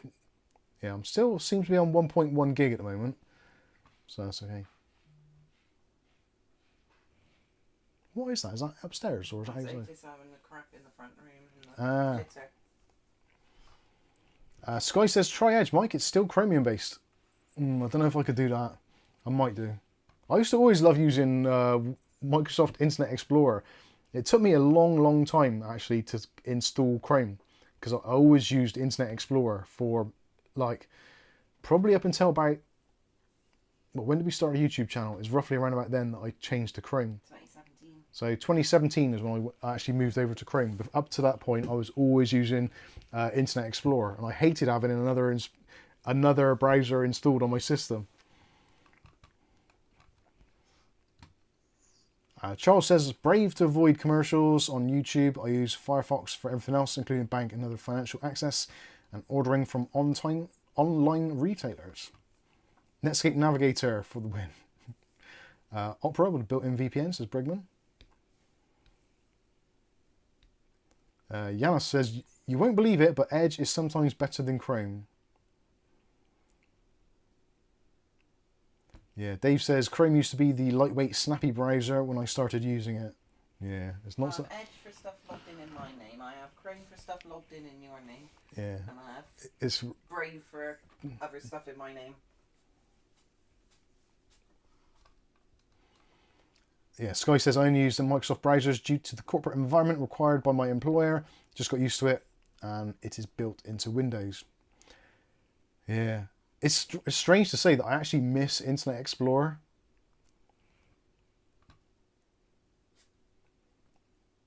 Edge is actually better, and it's not as bloated. Yeah, Chrome is pretty bad now. I might do that, and I might go back to Edge. I never thought I'd say that out loud. But I don't know what it is with Google. I think it's actually saying that all of them. They're all of them trying to throw the AI stuff in, and I just don't want it. It's like, I've really had enough. Email thing. I hate that now. What's that? Outlook. Yeah. Yeah, Outlook's not as. I don't mind Outlook on the desktop, but on your phone, on the phone it's awful. You can't forward anything without typing the whole email in. Right, I think we should start taking a look at this case because it's been a long time, and I don't know if I can actually fit it into the screen. So we are going to have to move things around. Where have all the cats gone? Well, Poppy, Where'd the candy go? Oh yeah. Poppy's here, Dave's there, Flame's there. Where's Candy gone? Otis went out, I think. Okay. Right, normally at this point I would show you the box, but the box is... Oh, actually, saying that, I might be able to. Come on, out the way, bastards. Getting on my bloody nerves.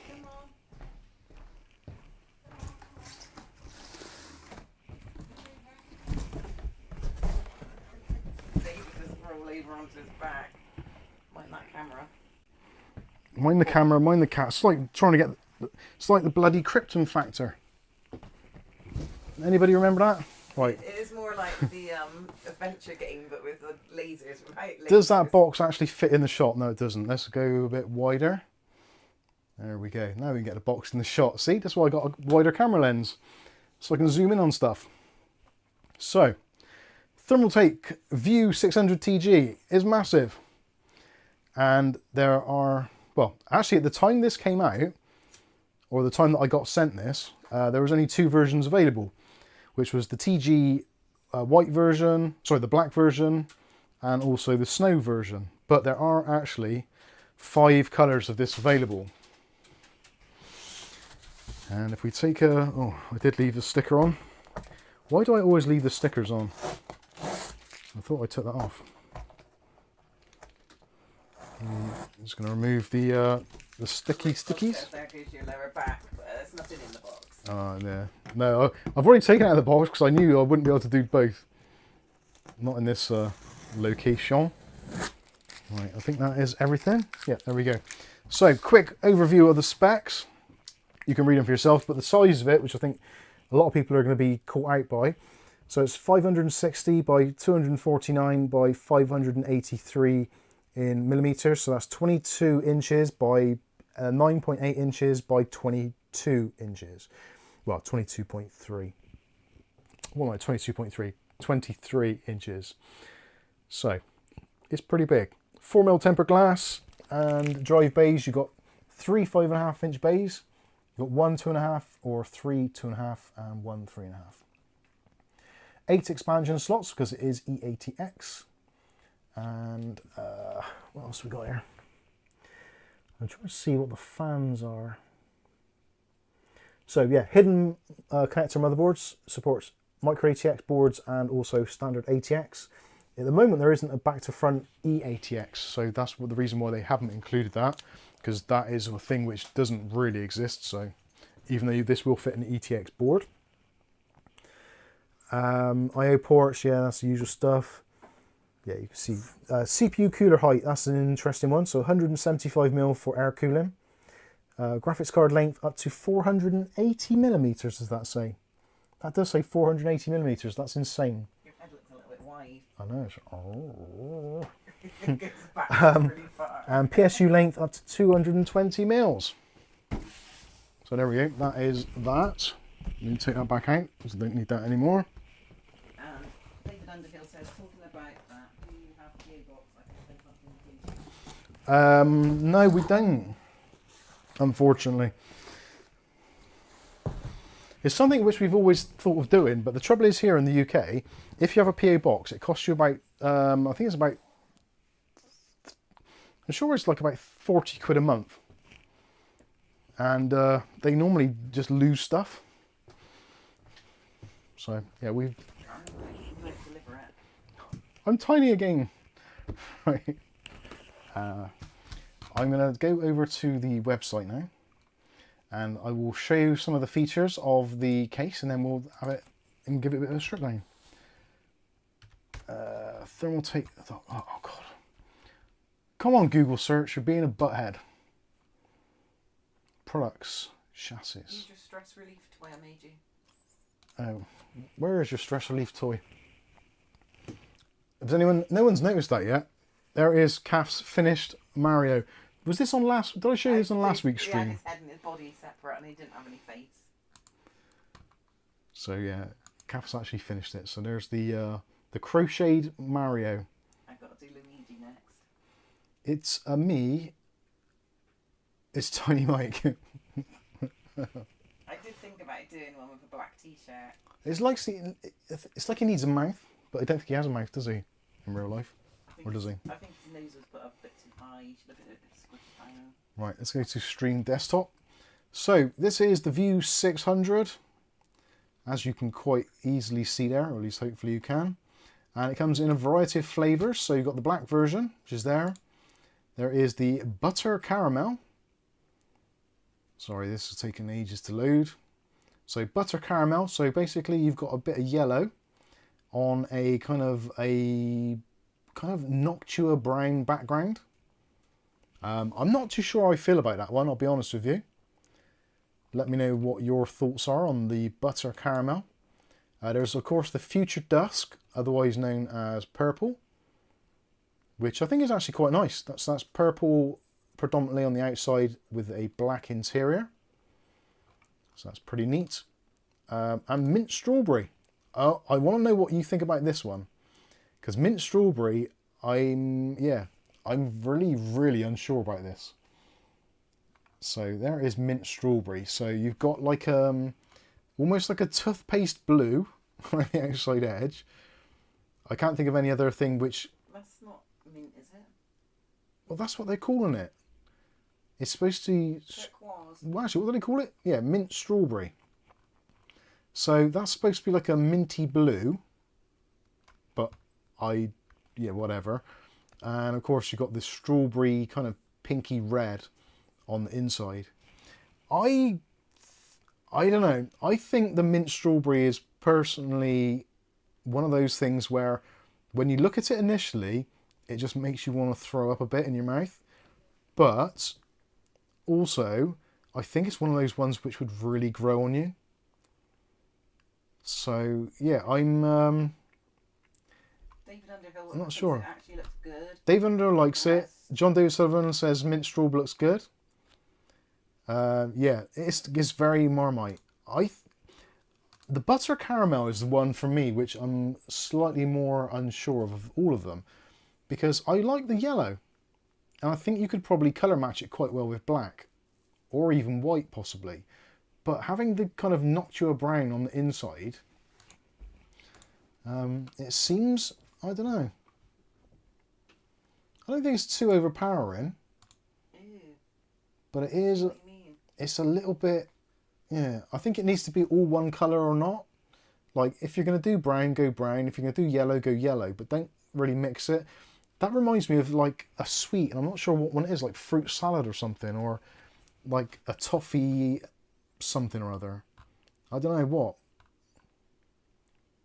Yeah, Skystalker says the mint strawberry looks like a colour blindness test. Yeah, if you've seen that, people who see colour blind strawberries, they look like almost like a metallic blue. So yeah, I understand entirely what you're coming from there. So yeah, if you imagine the mint strawberry. If you use control and mouse scroll, it may shrink your chat. I will text. try that. Ooh. Oh God, it's got worse.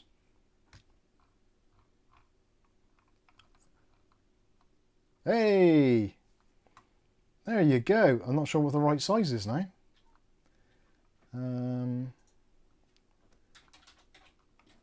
That'll do. I'll leave it on that. Thank you. I was trying to work out... Viali, that was. Cheers, Viali. I was trying to work out what it was before. See, it wants to scroll in, but it... Oh, for God's sakes. They should do brown and cream like life fronts. Oh. Thanks, Viali. No, not Viali. No, for that. Oh, for the tip. That was Brigman. There you go. Butter Caramel looks like they asked Noctua for their colour code to match. Yeah, I know. Come on. Quick. And purple and yellow. Purple and yellow. Oh. Right, anyway, so that you get a general idea of what the case is about there, and obviously what you can fit in it. So in the top you can put a 420 rad maximum size, or 360. On the side panel you can put a 360 rad, or fans 3 120s, and on the bottom there you've got the option for 120 or 140s. In fact, you can put up to 10 140s, I think it is on there. Yeah, up to 10 120s and 140s, I think. We'll have to take a look at that closer, but I like the fact that you can put a 420 in the top, or maybe even in the side. Where is it? There is a reference place somewhere. I've deliberately not looked into this, so I'm kind of experiencing it at the same time as you. That's also nice, vertical mounting. Their vertical mounting support's always really good. Thermaltake do that very well. I'm not sure, actually, what colour is that? Coral. That is mint strawberry, isn't it? But it looks coral, yeah. Where are we? Of course, you've got the LCD kit. There's your intake. So bottom intake, side intake, and exhaust from the top and or the rear, depending on how you got it set up. And I want to see where are the radiator and fan layouts. Right, there we are. So AIOs, 420s, yeah, on the top or on the right hand side. So yeah, a 420 on this side, motherboard side, or on the top. So that's pretty impressive. There's not many cases where you can put 420 in multiple locations. And fan support wise, so yeah, it looks like every location in the case where you can put a 120, you can put a 140 as well. Screenshot Of Viali's comment. what one? That is a nice case. Yeah, I'm going to do that. Hang on. Screenshots, and that is a nice case. Okay. I'll keep that for later. That's in the clipboard. Thanks, Viali. You can use that in the video review. I will. Yeah. If Oh. Viali is okay with it. Oh, I've broken that screen now. Oh well, never mind. Right, let's go back to main camera.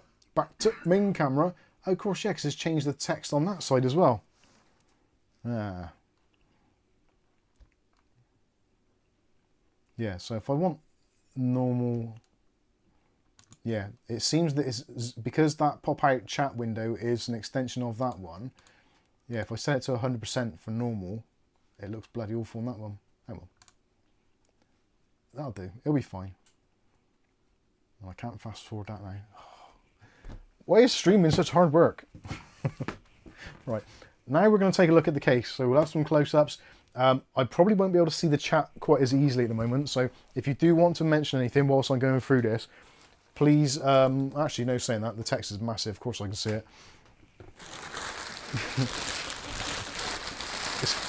it's bloody huge.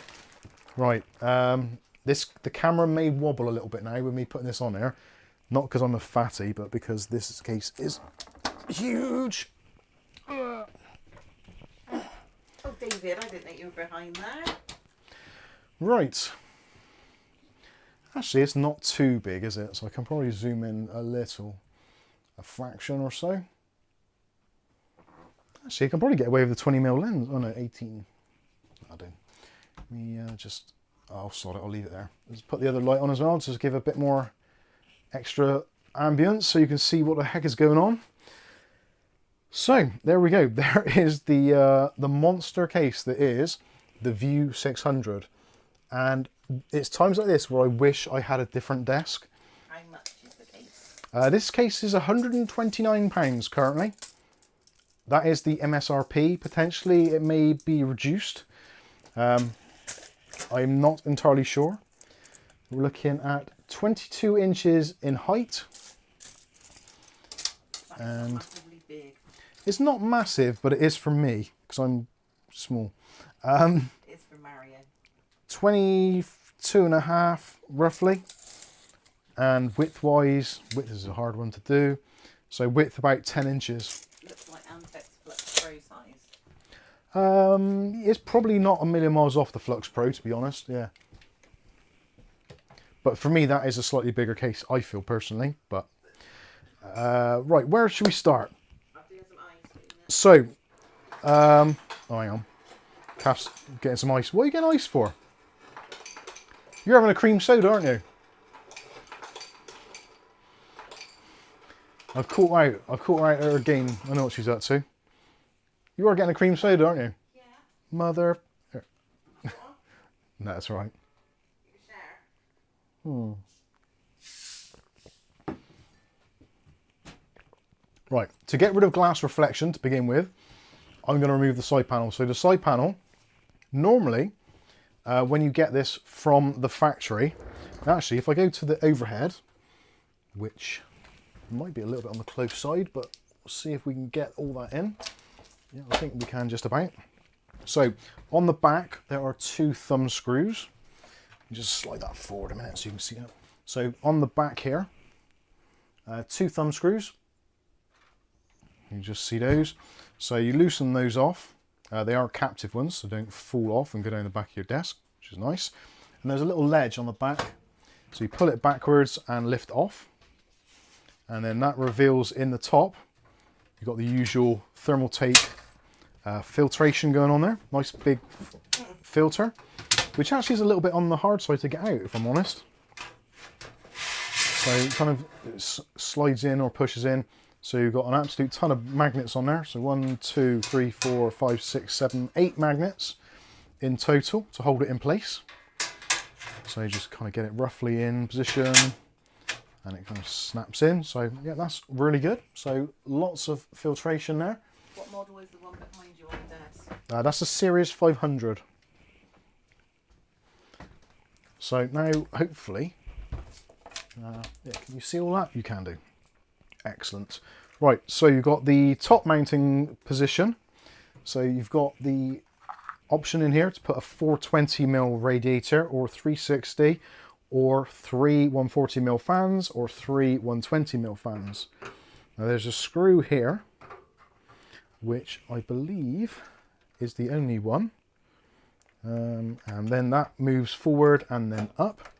So you've got these little plastic little lugs there on both sides. So not only is it holding it in place, but it's also dampening the actual vibrations from the fans, etc., from the rest of the case.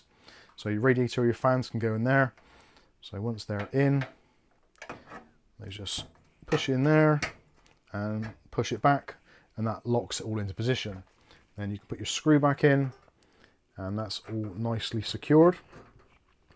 From the factory, as I was going to say, there's normally a screw here, here, and here. Oh, can't just see that one. So there's a screw there as well. So there's 3 screws. These are basically transit screws. You can use them all the time if you want to. It's kind of up to you. And those just basically hold the side panel in place. So the side panel comes off with the usual kind of pull tab on the side. So just pull that off. It's in there pretty well actually. And then you can lift it off and do whatever you want to inside. Obviously, if you've got a load of wires in there which are a bit unruly and you need that little bit of extra help, then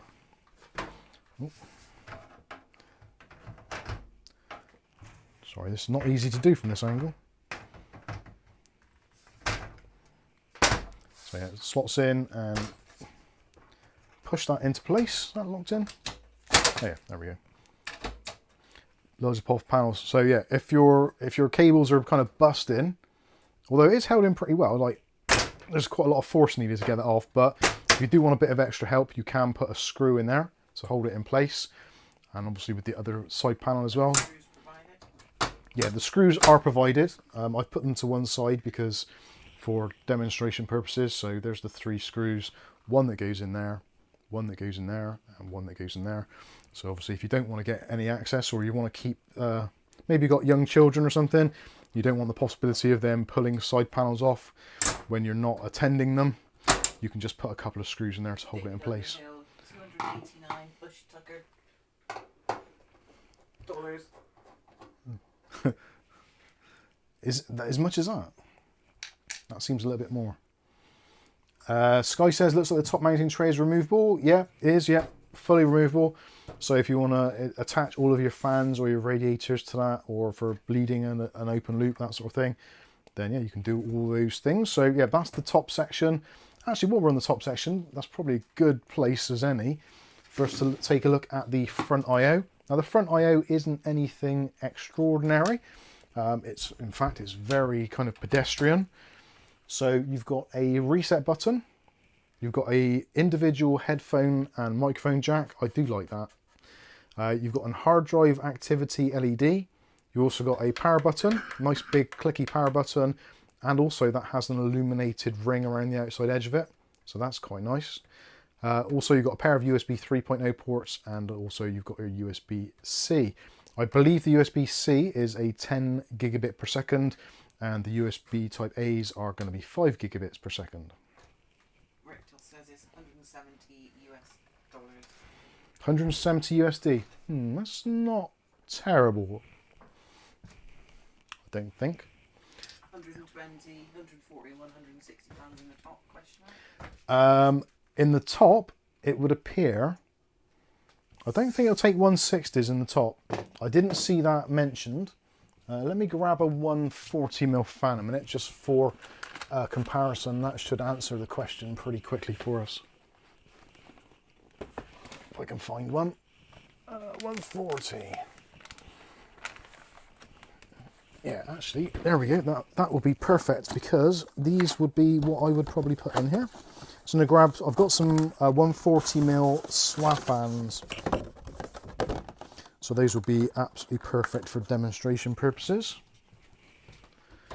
So obviously this is not where you would mount them. I'm just doing this for illustration. So yeah, it's going to be a case of 120s or 140s. And with a little bit of room to spare. So if you are using a 420mm rad, obviously you're going to have a little bit of overlap for things like the tubes, etc. But yeah, so 140s on the top. Obviously you can have those, you'd have them the other way around, so exhausting air, etc., or from your radiator, or whatever the case may be. But yeah, so 140s fit in there very nicely. And it says, oh, how something as simple as a box has so many screws, when something as complex as a human being can be put together with only one. Very good. I actually got that. Do the screws line up, Mike? Did the screws line up? Yeah, they did actually, for the back. For putting the case on the rear on. Yeah, let me show you. So I will undo those slightly, because that is a bit of a pet peeve of mine when stuff like this don't line up. So they're fully undone. So that comes out. There's no kind of You don't need to get them into the right place. You can just undo them, pull that across, lift that off, and just to show you, so I'll move that around a bit. And yeah, the screws, I didn't have to faff for them at all, just give them a turn, and yeah, that's perfect. That is great. I like that a lot. Then why so much metal in the top? Because of the fan sizes you asked before, didn't you? Yeah, I think it's because of the option, because obviously if you put in a 120s in, you just pull that off again. It's cool white, warm white. I would say it's not either. It's not really a warm white, but it's not really a cold white.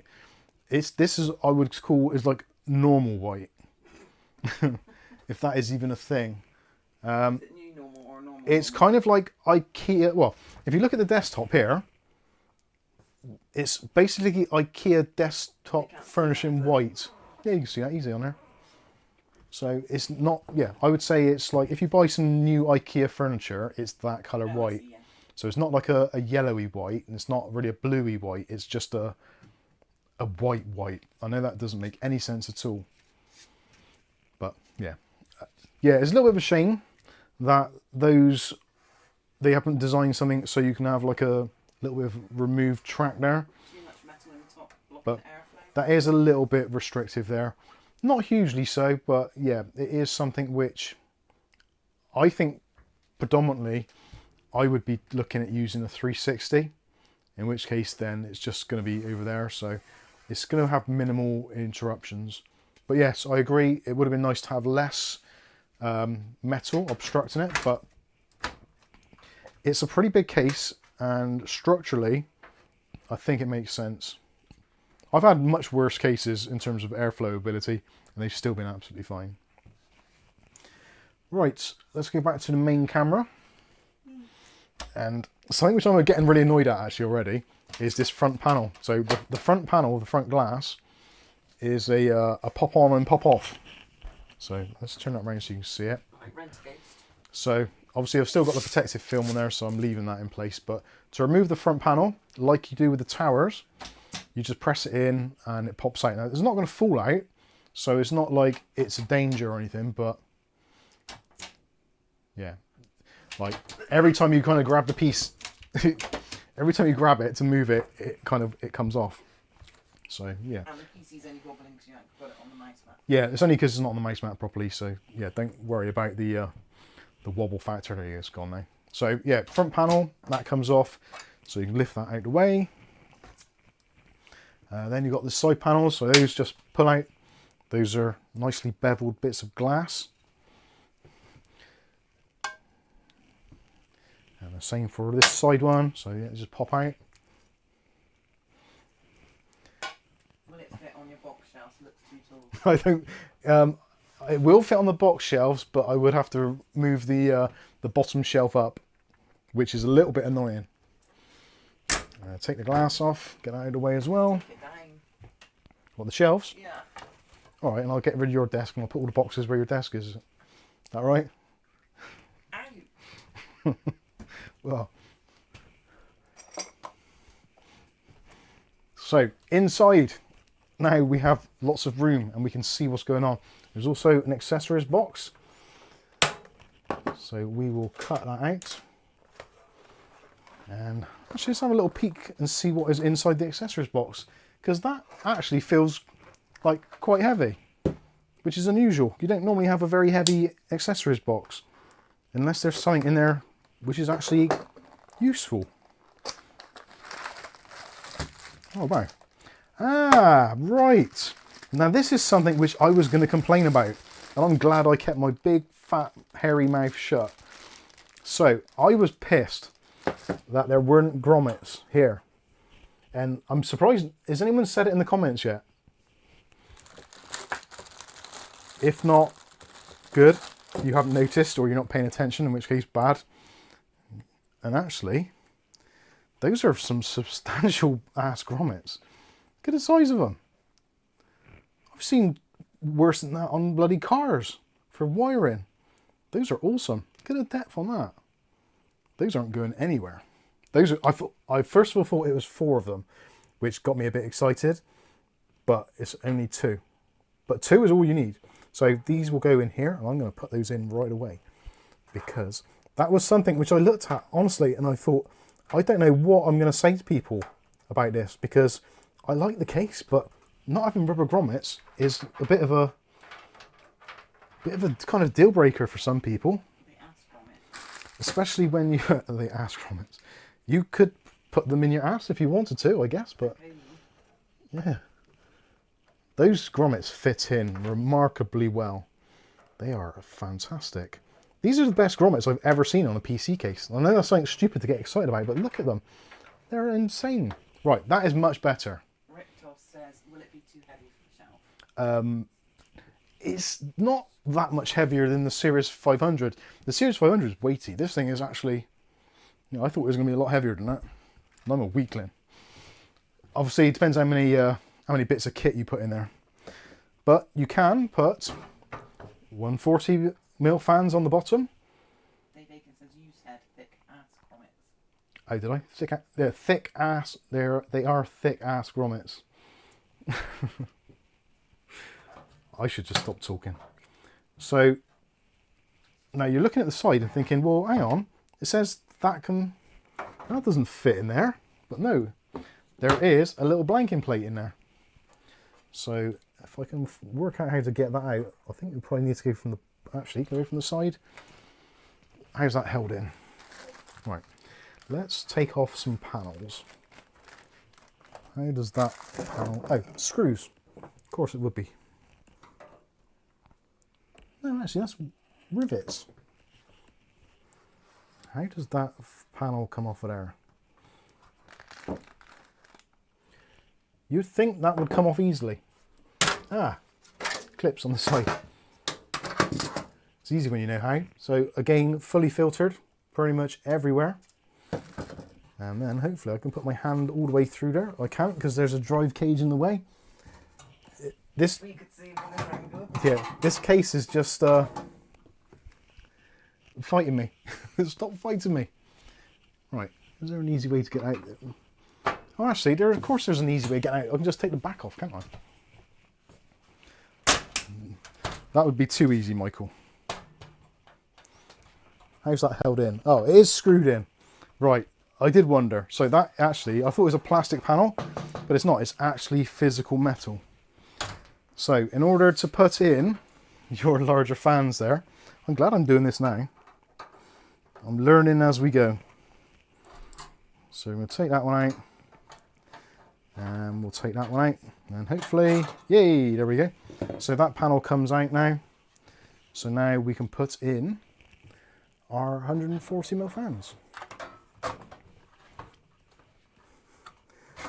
And you can raise and lower those a little bit. So even with it at the bottom there, or the top section, it's going to be taking a little bit of heat out of the bottom as well, which is a bit pointless, but depending on which way around you do it, obviously, if you're going to do the whole SWA fan thing and have that as an intake rather than an exhaust. So you have to take the drive cage out, but in the LCD screen. No, the LCD screen will fit in with the drive cage intact, I believe, and we actually have the 6-inch LCD panel kit for the V600 TG actually here, so we can verify that. And there is the screen. It's actually pretty slimline, so I don't know which way up it goes, so I'm going to assume it goes this way up. No, actually it goes that way, because there's some little lugs there. There we go. Yep, screen in place with drive cage in the correct location. And actually, whilst that's there, now I honestly don't know if this is going to work properly or not, so do bear with me, but I am relatively sure that I can just plug this in and it will work. But everything is relative, isn't it? So I don't know for sure. And actually, for this, because you're supposed to use a right angle cable, I think. But no, that seems to fit, so...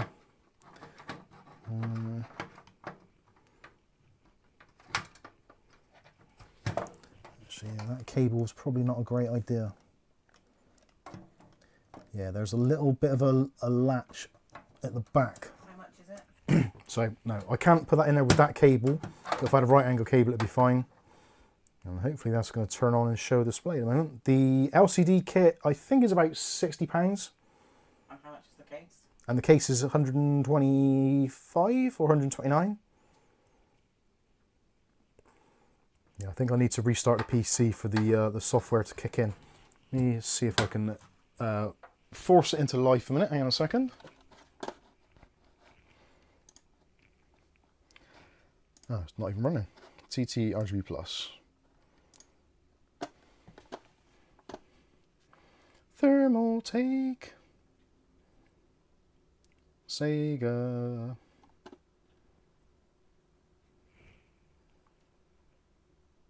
I would have thought that is running.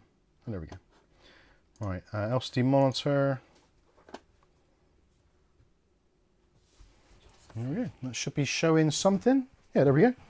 So yeah, showing CPU temperature, GPU temperature, and RAM percentage at the moment. And there's a little bit of a animation going on there. Walking on the moon.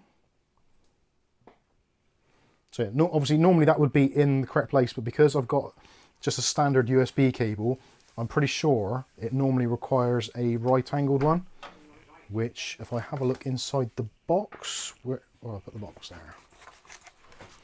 So yeah, I was absolutely right. So the cable which is included, hopefully you can see that, is a right-angle cable. And then that plugs into a USB header on your board to get power and data.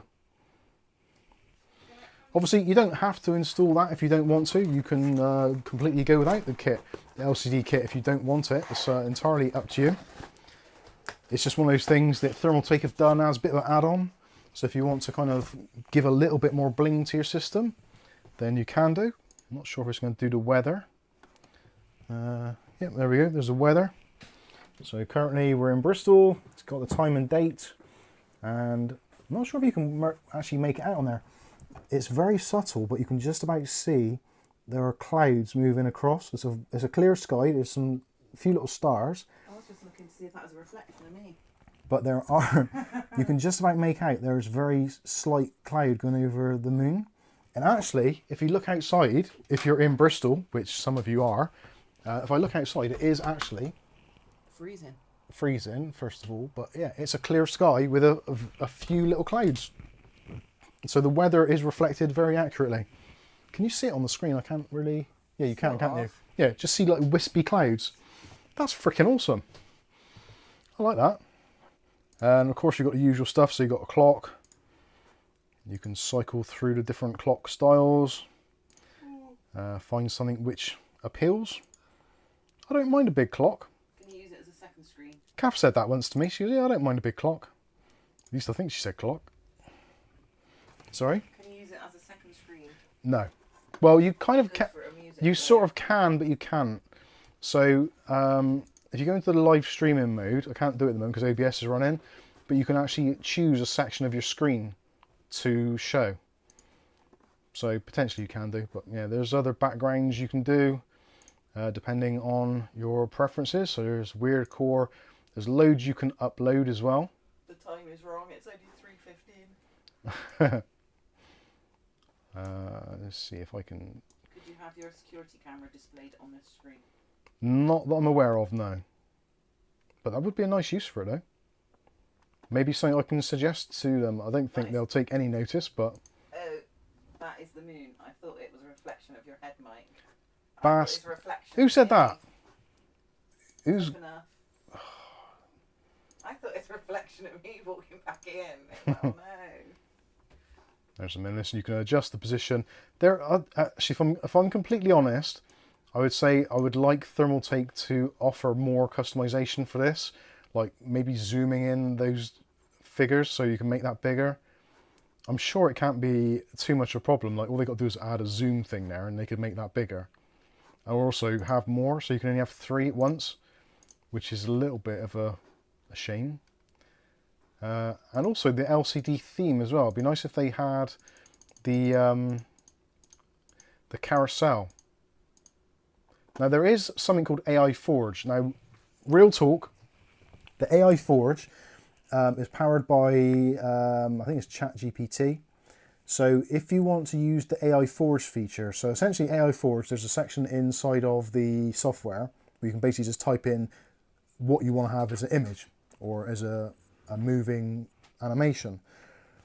But you do have to sign into a ChatGPT account and add the API string from your ChatGPT account.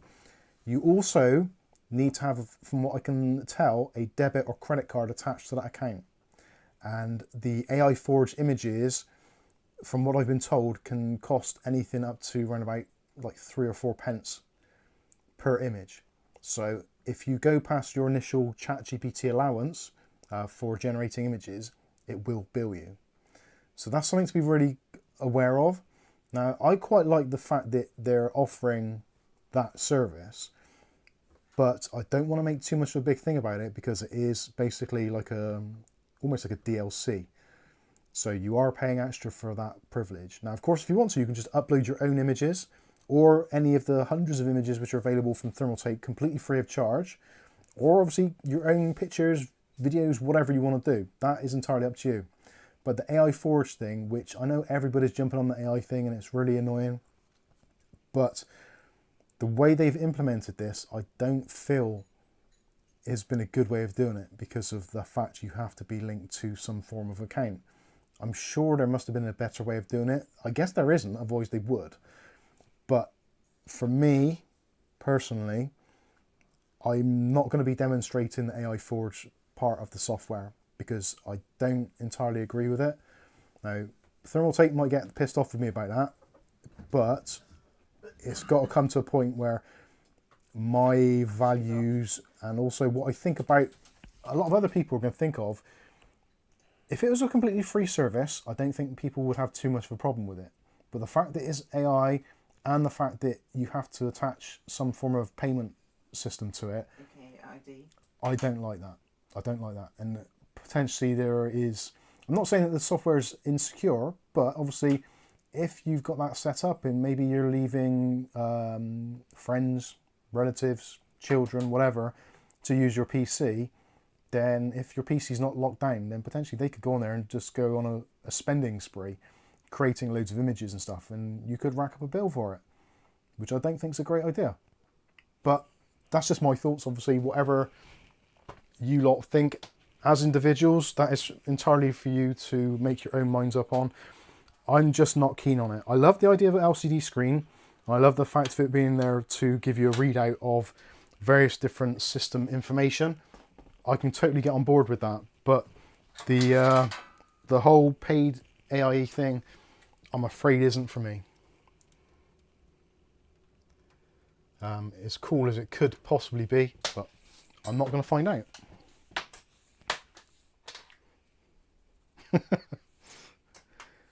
Rasher, too late.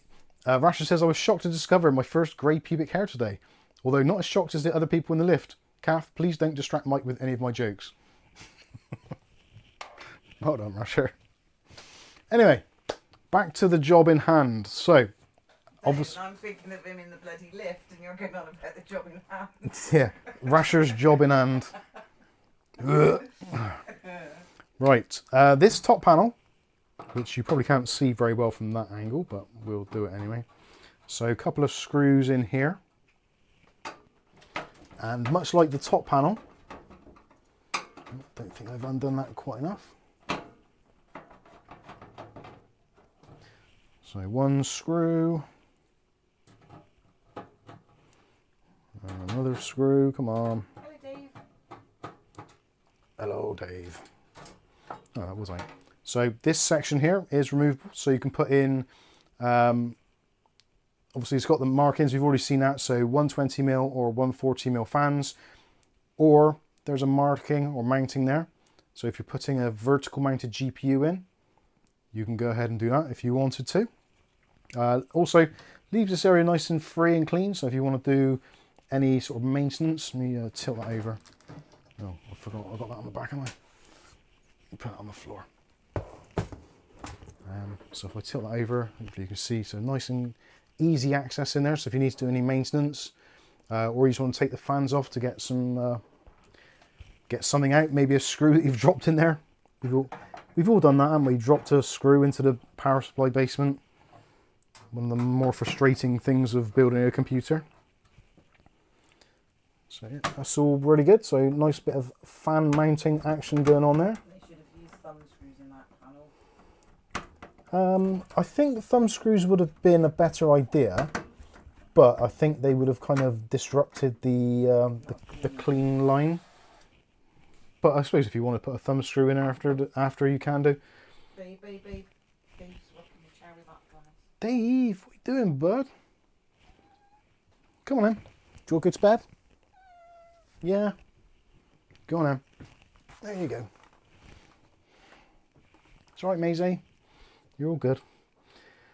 Right, what else have we got? So this radiator mount is also removable as well.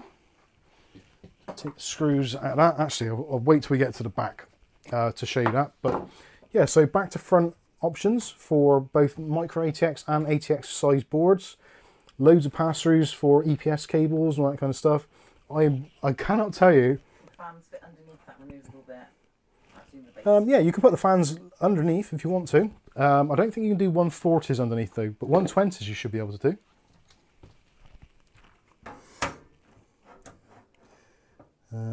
Yeah, 140s you can. 120s you could have below, but 140s you couldn't. So 140s or 120s could go on the top. It depends what sort of fans you've got as well. If you've got ones like SWA fans where you've got the LED ring around the outside edge, you probably do want to see a bit of that RGB glow. But yeah, if you want to use smaller fans, have I got a 120 to hand? Yes. So you can put 120s in, obviously, but you can, I think. No, that is blocking it. So no, you can't mount them underneath. That's a little bit of a shame. Well, you could mount them underneath, but you'd have to do a little bit of dremeling in certain areas. But then if you're spending that sort of money on a case, you probably don't want to be doing too much dremeling in. Dremeling? Yes, you won't fit if you put them underneath. Yeah, PSU wise you might struggle. There is going to be quite a gap though, because the power supply top is going to be about here. So you've got about 20mm between them. So you could have fans on the top and it isn't going to obstruct the airflow like desperately. Let's put that back in there. I quite like that they've put these little kind of flap doors and trap doors and all that kind of stuff in, just to give you a little bit of extra ability, you know, so you can change things as you see fit. That is something which I dislike about a lot of manufacturers, where they kind of like have all this stuff and it's completely like hard locked into place. And then if you want to make any changes, it's kind of like borderline destructive. At least with this, there's a little bit of flexibility that you can do, change stuff around. I got to say as well, I've probably mentioned it already, but I'm going to say it again. I really love those grommets. Why didn't they just put those in from the factory? That's so daft. If I put it in, then you could put it in for nothing. Oh yeah, that's true. Yeah, I've become self-checkout operator, aren't I? Right, what else have we got in the accessories box? So we've got our GPU bracket. Crypto says, is that an FE case? A what? Front to back. Oh yes. Yeah, it supports back to front, front to back. So you got some Thermaltake Velcro.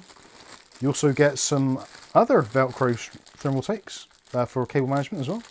And you get this nice little GPU bracket mount thing, which attaches here. So you can grab your GPU top and bottom. It's kind of nice bracket actually. Other accessories, so you get the BOS beep speaker, awesome. You also get those longer bolts there, which are for your vertical GPU mount. So these will screw into here to bring up the GPU riser if you use one. And there's all your screws and stuff for attaching bits and pieces into the case itself. Do you know what? I thought I wasn't going to like this case very much, but I actually do. It's just a shame that it's a bit too big for my specific needs. But then, I guess. He's back. Hey Arnold. Got a working thing now. You mentioned him at the beginning. I did. Somebody tagged him Yeah, I mentioned you earlier. We were talking about TPM. So let's put those back in. Of course, yeah, again, like I said, those are all filtered as well as pretty much all Thermaltake cases these days. It's got an absolute ton of filtration on them.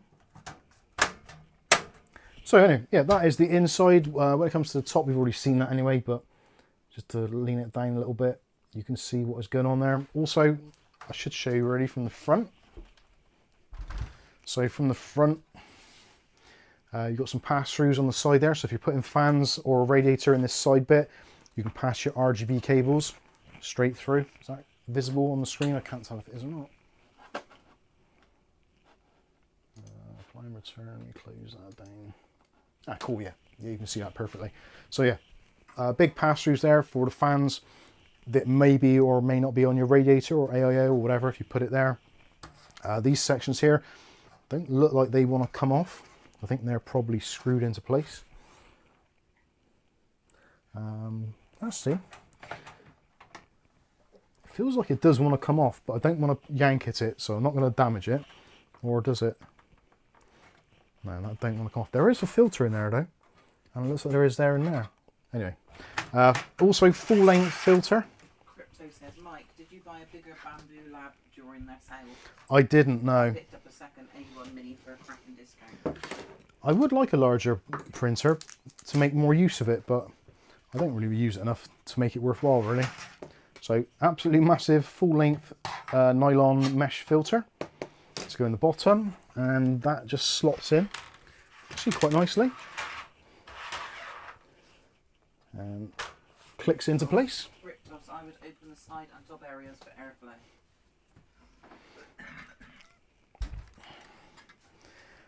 What else we got? So all removable PCI Express brackets, 8 of those, because this is EATX. So you've got a little bit of extra on the bottom, which is quite useful if you've got some certain setups, maybe even SLI, if you're a nutcase. So on the back, like I said before, in the back here you can do either a 140 in there or 120 for your exhaust.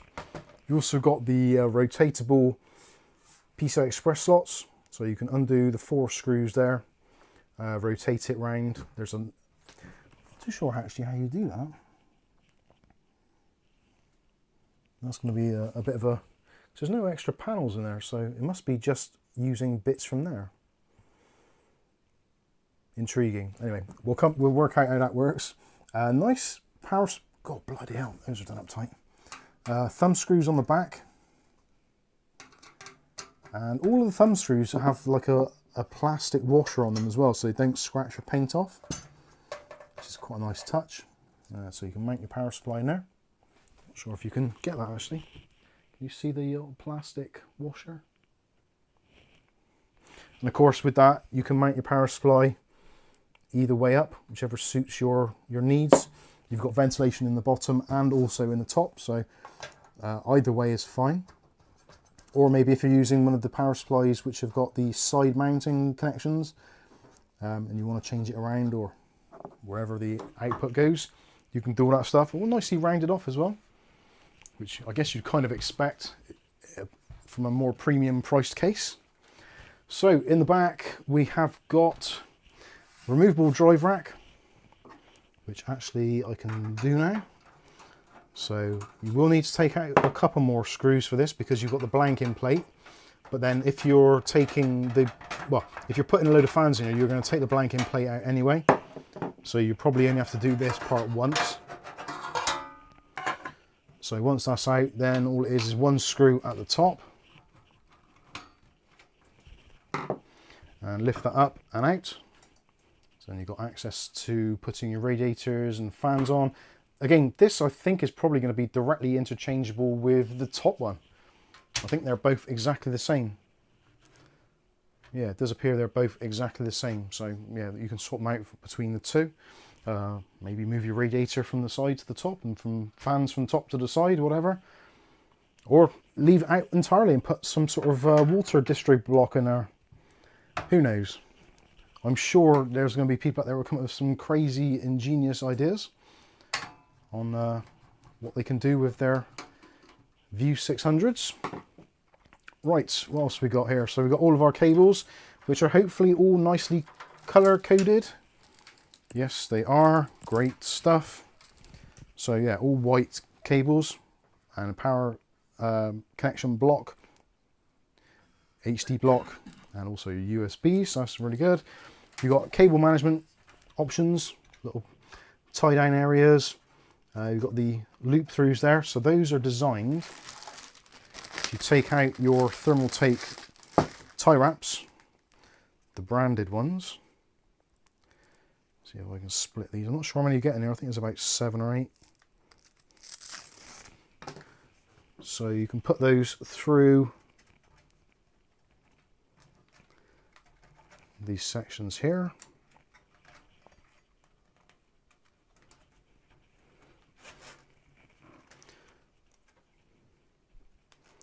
And that's your cable management straps. So you can put one there, one there, one there. No doubt there's going to be other places you can find for them as well. So yeah, that's pretty nice. You've got those included for keeping your main cable bunch all together. If you're not using a back to front board, if you're using back to front, obviously your connections are going to be here anyway. What RGB hub should you use? I don't know, RGB hub wise, honestly, pretty much anything is going to be fine. You've got loads of places you can stash or stuff things in here. And also, I've just noticed with the drive cage, it looks like there's about 7 or 8 different locations you can actually put that in the bottom. So if you are wanting a bit more room behind the LCD screen, you can move that around really easily. Got plenty of room there. In terms of your RGB controllers, that sort of stuff, let me just grab one if I've got one here somewhere. That's not one. Is that one? No, that is vibration pads. But yeah, realistically, your RGB controller or hubs, you could use the drive cage here, stick your RGB hub on there to kind of wire in all your cables.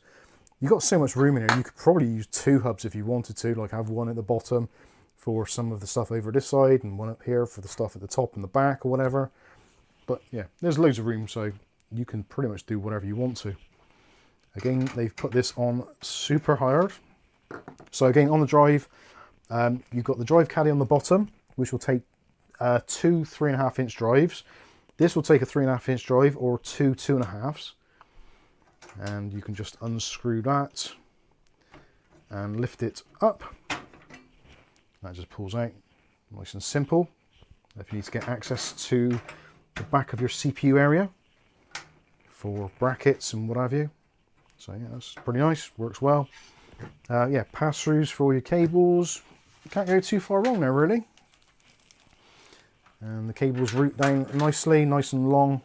So yeah, I think that works out pretty darn well. I'm going to put the blanking plate back in whilst I'm still in this area.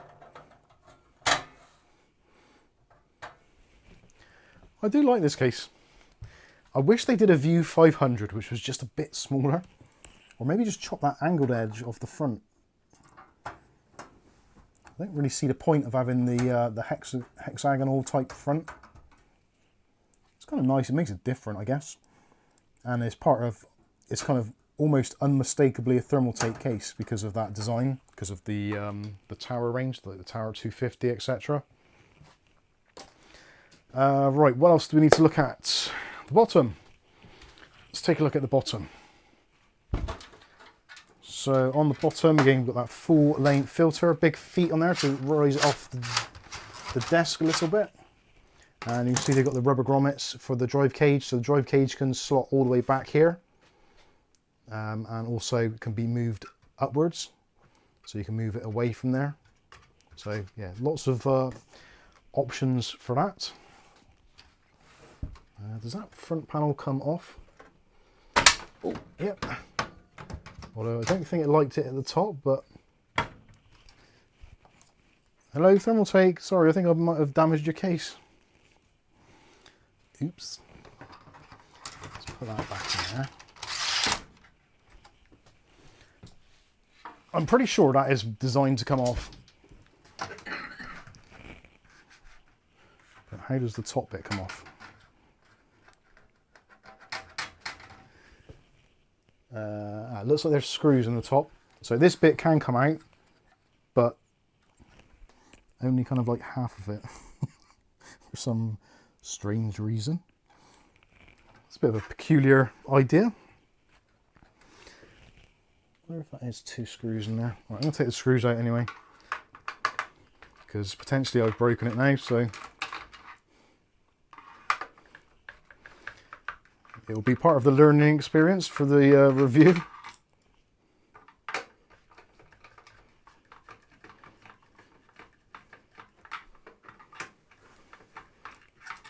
Right, that screws out. Come out of the way out. Oh well.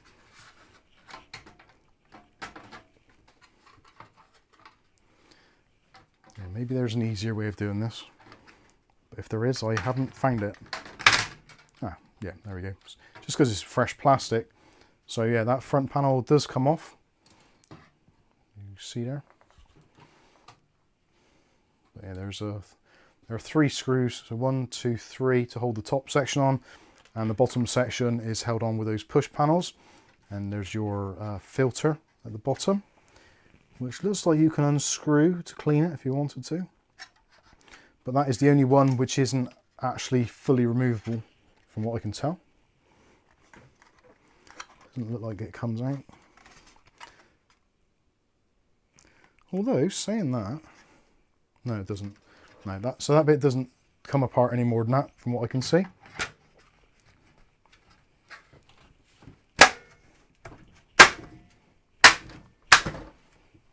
Snaps back into place with minimal fuss.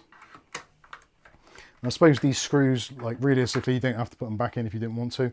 If you are going to be someone who's going to take it apart more often than not.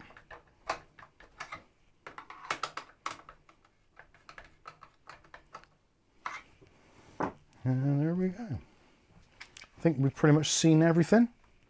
So I'm going to start buttoning it all back together. If you've got any questions about it, please feel free to ask them, and we'll see what answers we can come up with for you.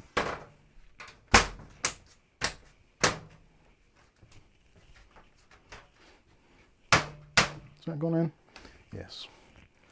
What do I want? Glass next.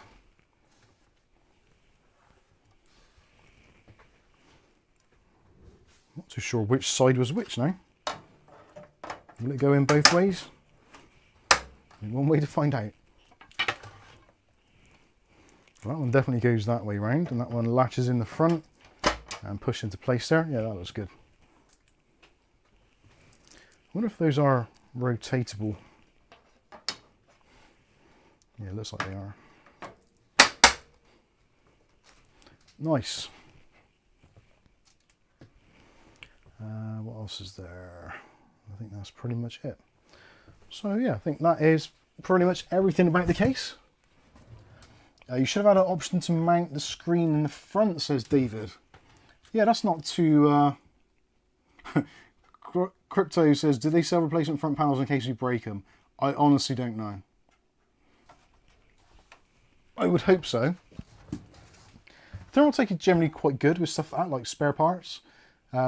I find more so in the other regions. In the UK, they don't generally tend to have many spare parts, and if there is, they'll just send you the whole thing rather than give you the spare parts, like for warranty or something. But yeah, most of this stuff, especially the way we're getting now, like 3D printing is obviously becoming more and more of a thing, especially for plastic parts. So most of it you could probably 3D print yourself if you really needed to.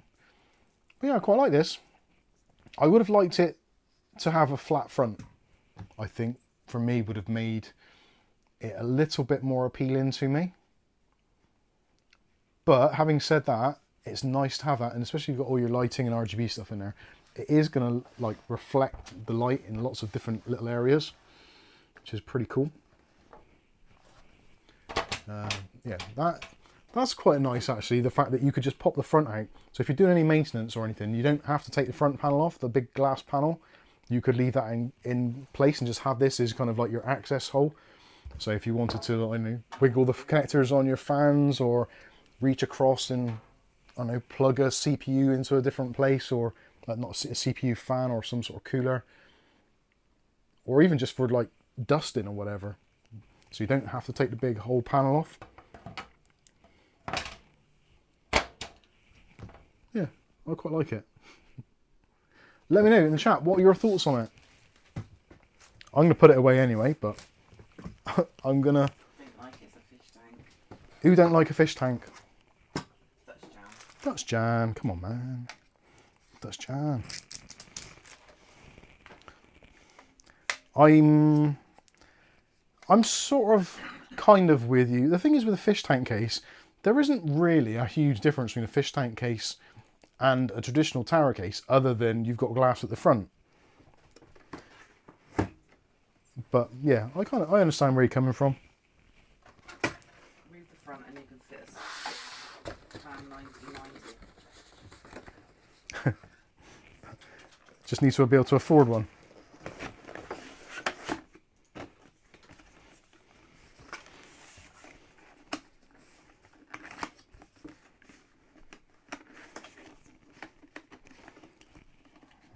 Okay, right.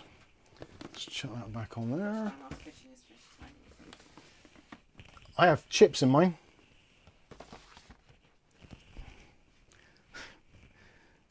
Fish and chip.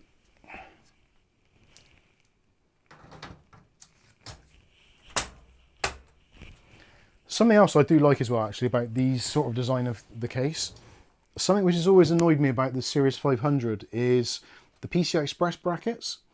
The PCI Express brackets on the Series 500, the screws are actually on the outside rather than the inside.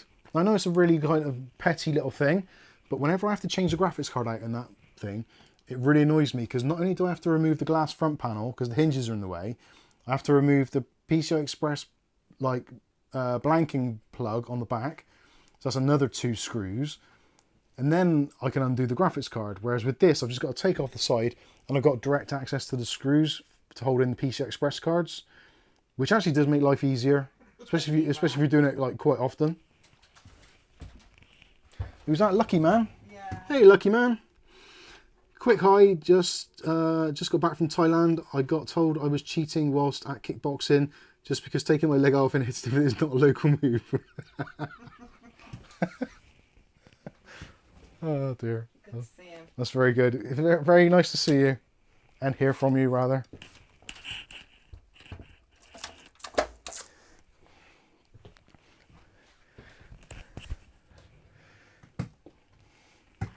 Rasher says, I like to see my PC innards. Yeah, I do as well, to be honest with you. Brigman says, looks so big we could climb inside. AJ says, luxury problem, you have too many GPUs. Well, funny enough, actually, it was yesterday, our son came home, or he actually messaged me during the day, and he's like, he's got some Radeon workstation graphics cards that he's using at his work, and he can't get any output on them. So he's like, if I bring one home, can you test it for me on your machine, just to make sure it's not me being like a bit daft or something? So yeah, of course, yeah, I'll do that for you. So he brought it home for me to have a look, and I thought last night, oh, I better get it done, have a look at it, see what's going on. And it was then that I was like, oh, I've got to use it now. So literally, so to get to access to the graphics card, there's 2 screws on the back here for the blanking plate. So that's got to come off first of all. I normally end up dropping some of this in the box below. Obviously I've got to take the glass off anyway to get access to the graphics card, so that's got to come off as well. And then the 2 screws are on the graphics card, they're on the outside, and because of where it is, it's kind of like they're really close in to that ledge. So certain screwdrivers, like a shorter stubby screwdriver, you've got no chance of getting it lined up, so you've got to use a long screwdriver. It's not really a pain, but it's just, it could be so much easier. Like if the screws were on this side, I could see them. But again, it's a very minor first world kind of problem. But that's the thing, if you use a case for long enough, you're going to see the kind of the quirks and the things that you could or would like to have seen done better. Do you know what I mean? I don't think there is a perfect case at the moment.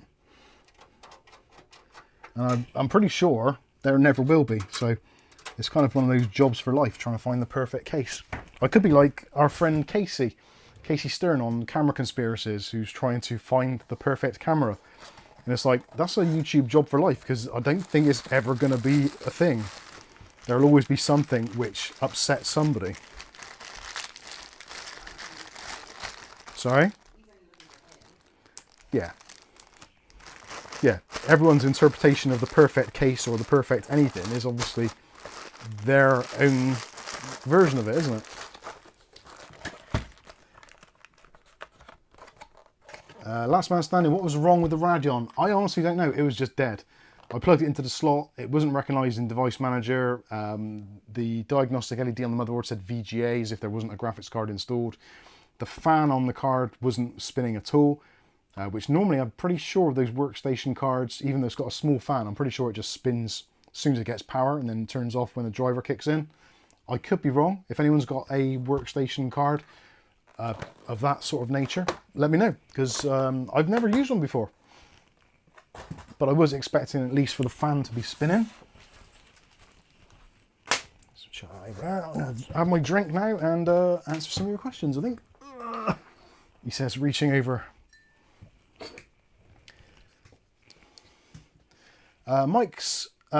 Dave says, Mike, would be good to see you review some of the Corsair frame cases.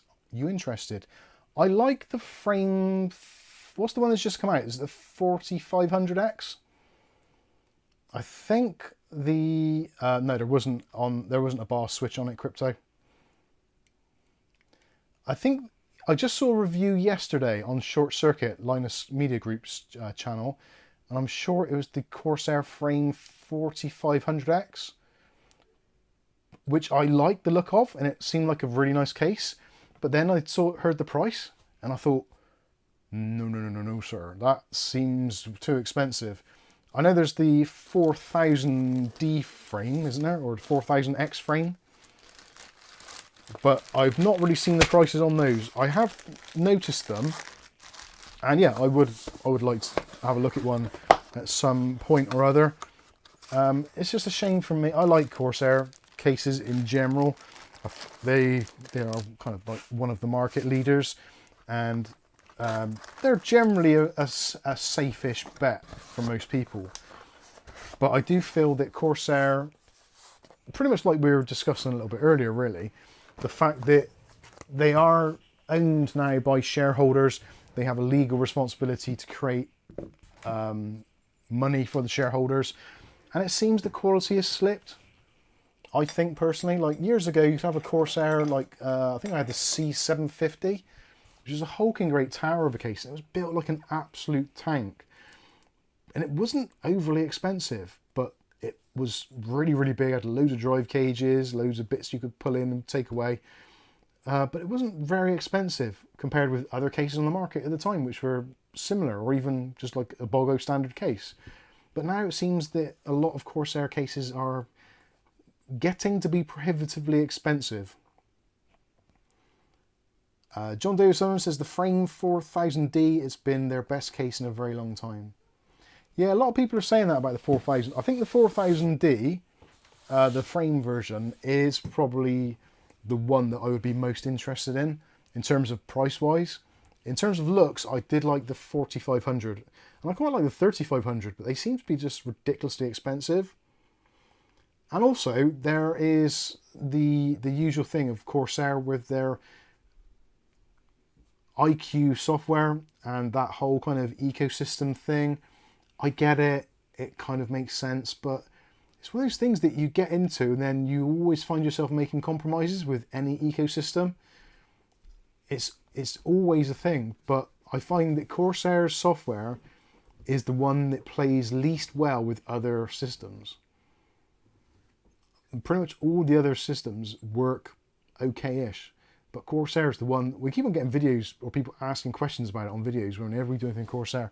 It's like, how do I solve this, or why is this happening, or how can I reset this? It's great for views, but it's annoying that it's still happening, and the IQ is so kind of bloated and bulky in what it does. I guess they're all getting that way. They've all become a bit more than what they intended to be initially.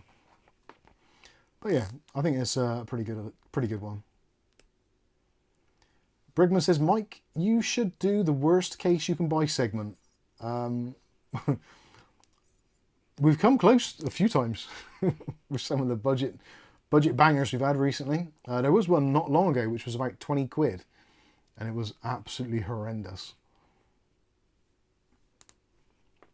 Mark says, have you seen the new Corsair PSU with the IQ ports? Yeah. I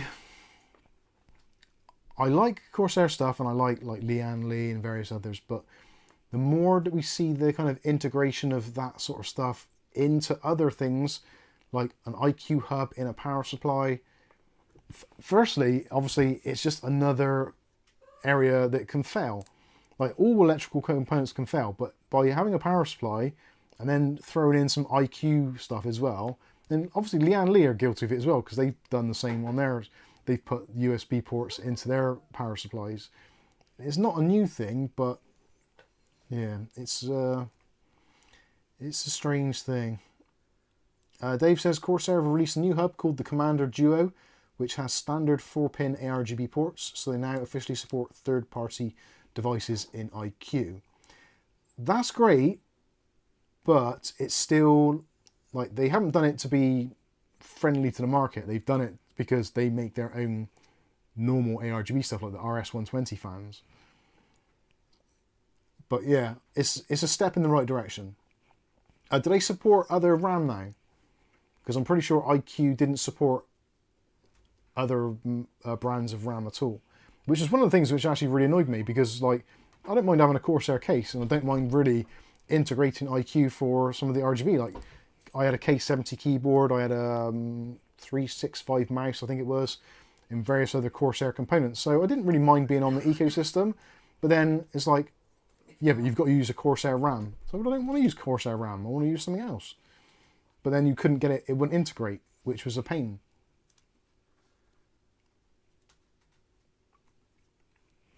So yeah, it's a step in the right direction, but it's I don't know. I think we need to get to a point where RGB, being that it is a digital signal, I don't know why we can't make it so that they all work together nicely and happily. I know it's the protocols and they do it deliberately, but yeah.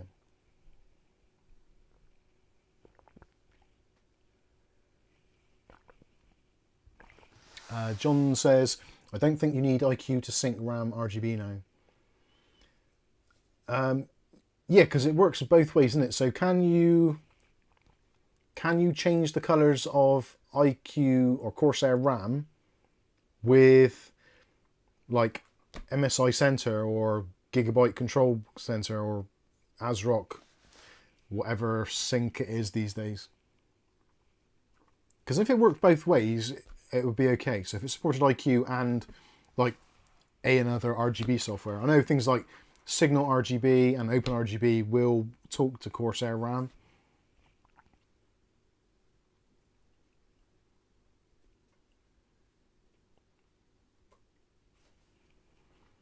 David says, I love the fitted Kingston Fury Beast RAM and MSI Mystic Elite. Yeah, that's the thing, like, MSI Mystic Lite will support pretty much any RAM on the planet, I think.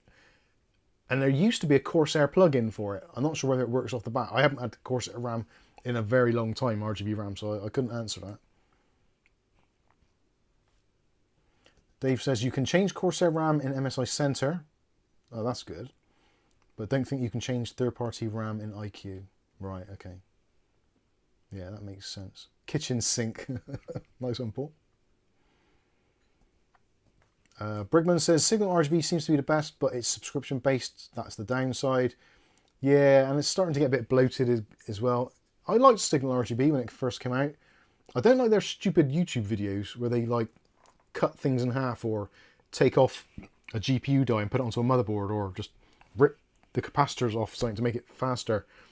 That is dangerous content, because people will copy that, because some people are genuinely stupid and will follow stupid things.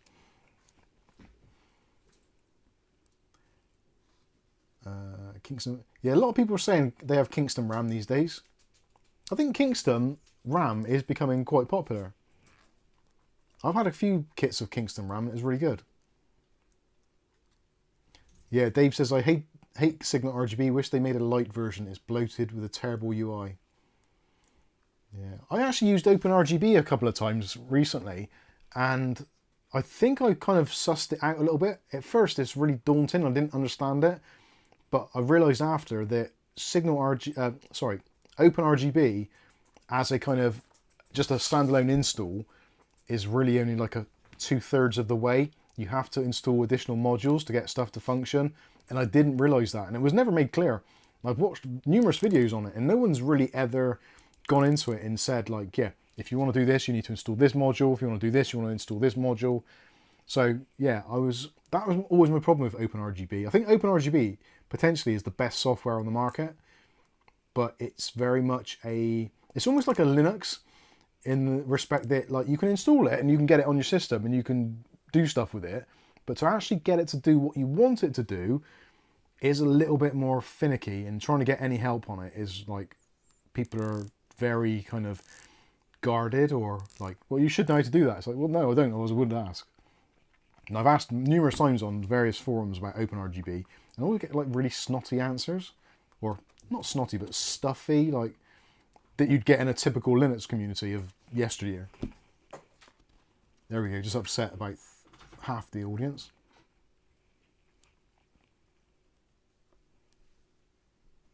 Yeah, my editing PC's got the Kingston Fury, I think it is, the 6000 mega transfer CL30. That's good RAM. I got it really cheap, like 55 quid for a set. Actually, we should talk about that. Prices for RAM and SSDs at the moment. What is going on? Some people who would be wearing tinfoil hats would say that it's because the Amazon Prime and the sales season is coming, so they've artificially jacked up the prices so they can reduce them for the sales season. Well, there probably is a little element of that anyway, but it seems that a lot of RAM has been bought up, or at least been kind of reserved for AI servers, which again makes it another reason why I don't like AI. It's yeah, it's ridiculous. Lucky Man says it's Mike's fault. I'm on AM5 and will not go back to AM4 even if it was free. I'm sorry. Crypto KJ says it's a global thing because AI data centers are buying it direct from source. But the thing is, they are buying it direct from source, but they're not using it because the servers that they're building haven't been built yet. So I think they're mostly ordering, and those orders are in warehouses waiting to go out. I don't think it's all like it's reserved and sold. It might be, I don't know. I don't know how it works. Normally things like that, they like put a requisition in for like months in advance, but I don't know. Brigman says, yeah, OpenRGB is the best. You're right, Mike. It has potential to be the leader with some work. Yeah, definitely, 100%.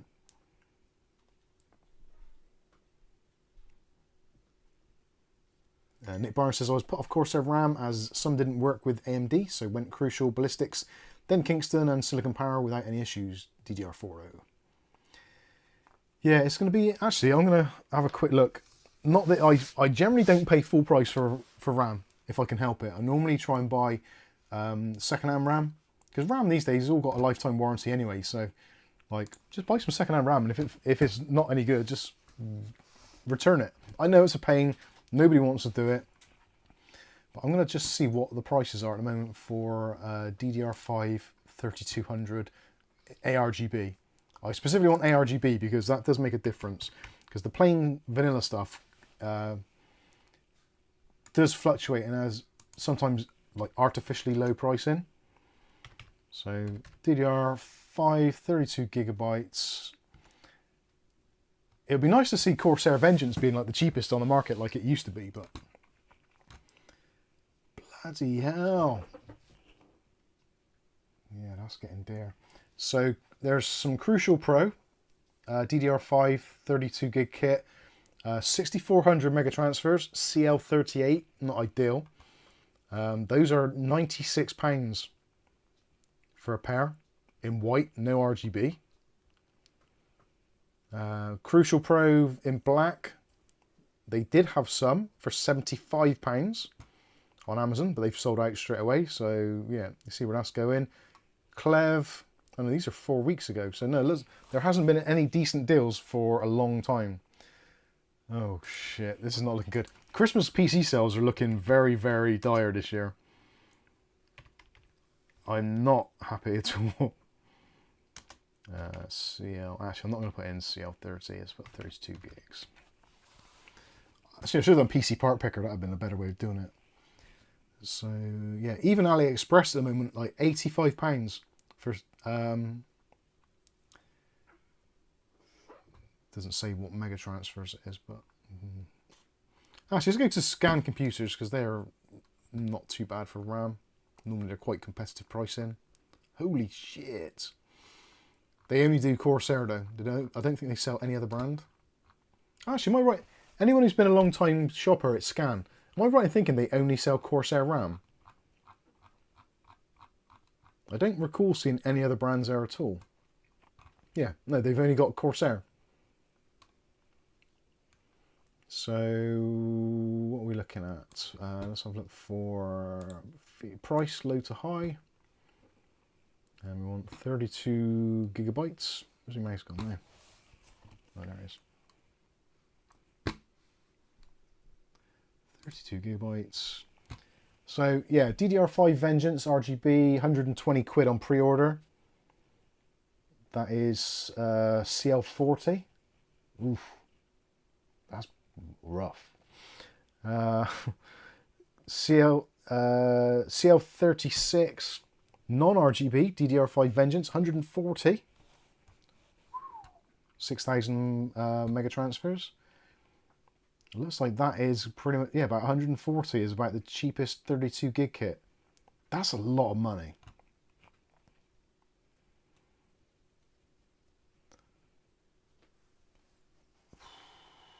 Jesus, right. Yeah, that's just depressing. Like, back in the summer, we were getting 32 gigs of DDR5 for somewhere around like 50 to 80 pounds. It was almost the same price as DDR4. Jesus, that is. Yeah, let's try overclockers. I wish now. I know I say this every single year. I wish I'd have hoarded some RAM a few months ago. But stupidly I didn't. Right, overclockers, let's see what they got. Overclockers, let's sort by price, low to high. And that's not bad. There's some PNY Accelerate, Gaming Epic X RGB, 32 gigs, DDR5 4800, so that's 6,000 mega transfers. Dual channel kit, pre-orders $79.99. That's not bad. That isn't bad at all. And actually they do in Kingston Fury Beast, Expo rated. Oh no, that's only 16 gigs. Yeah, 32. Why can't I do sizing on here? Probably can do. I don't shop here often. Where's 32 gigs? No, you can't sort it by size. That seems a bit bizarre. Oh, by RAM by size. Let's go. 32 gigs. Thank you very much. That's better. Welly Bob's off. Cheers, Welly Bob. Thanks for being depressed with us. I do apologise. So yeah, I think 80 quid is basically the pre-order price for the PMY. I might just order a bunch of that because it's, yeah, 120 for Kingston, 120. Baby, got some white DDR4 3600 Kingston Fury DDR4 32 gigs. Got it on back to school deals with AliExpress a few months ago. 34 quid. Oh my god. Yeah, that's mad. It's like double or triple that now.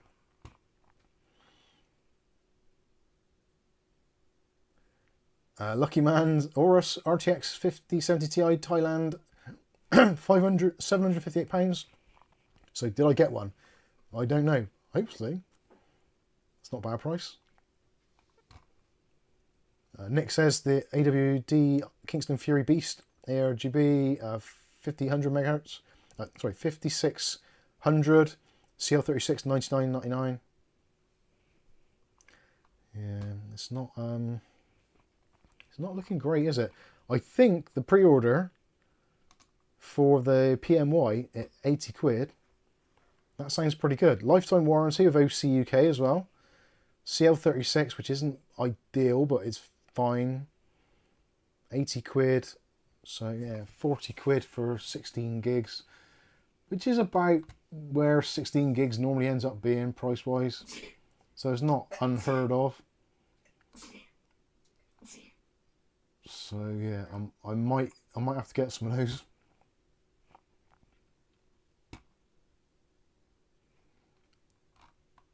So RAM is depressing. I don't really want to search for 1 terabyte NVMe because that's just going to make me want to cry.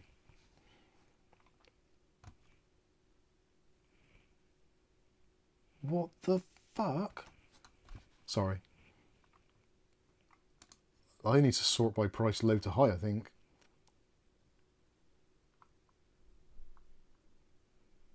Bloody hell, they've all got really expensive. So just these are for B grade, so these are ones that have been returned. B grade Team Group, 1 terabyte, Gen 3, 36 quid. Not too bad, but it's a B grade. So there's a Kioxia Xperia Plus G3, so PCI Gen 3. Again, refurbished or B grade, 50 quid. Like, we were paying 40 quid for those new not long ago. Even the Western Digital Greens are like 50 plus quid. Let's have a look for something half decent. So, Western Digital Blue, SN5000, 1 terabyte. That's a Gen 4 drive. No cache on it, but it's fine. 65 quid. So those I've shot, that's like, I'm sure they were 44 not long ago. The one that's usually a good price, Kingston NV3, 1 terabyte, that's 65 quid also. Those were usually 40 to 45 quid. So yeah, they've gone up roughly, what, nearly 50%? That's a lot of money. I fear it's going to get worse. Yeah, Crucial P310, 1 terabyte, 70 quid.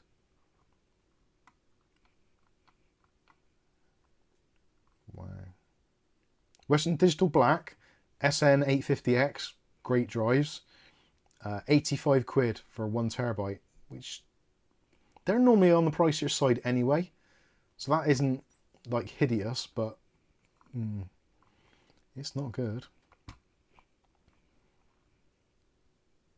Yeah, so RAM looks like it's taking more of a hit than storage currently. Christ. Yeah, the Western Digital Black SN850X, 1 terabyte, 100 quid. And the Samsung 980, 1 terabyte, 100 quid. Even the B grade ones are 100 quid. It's nuts. It's nuts, I tell you.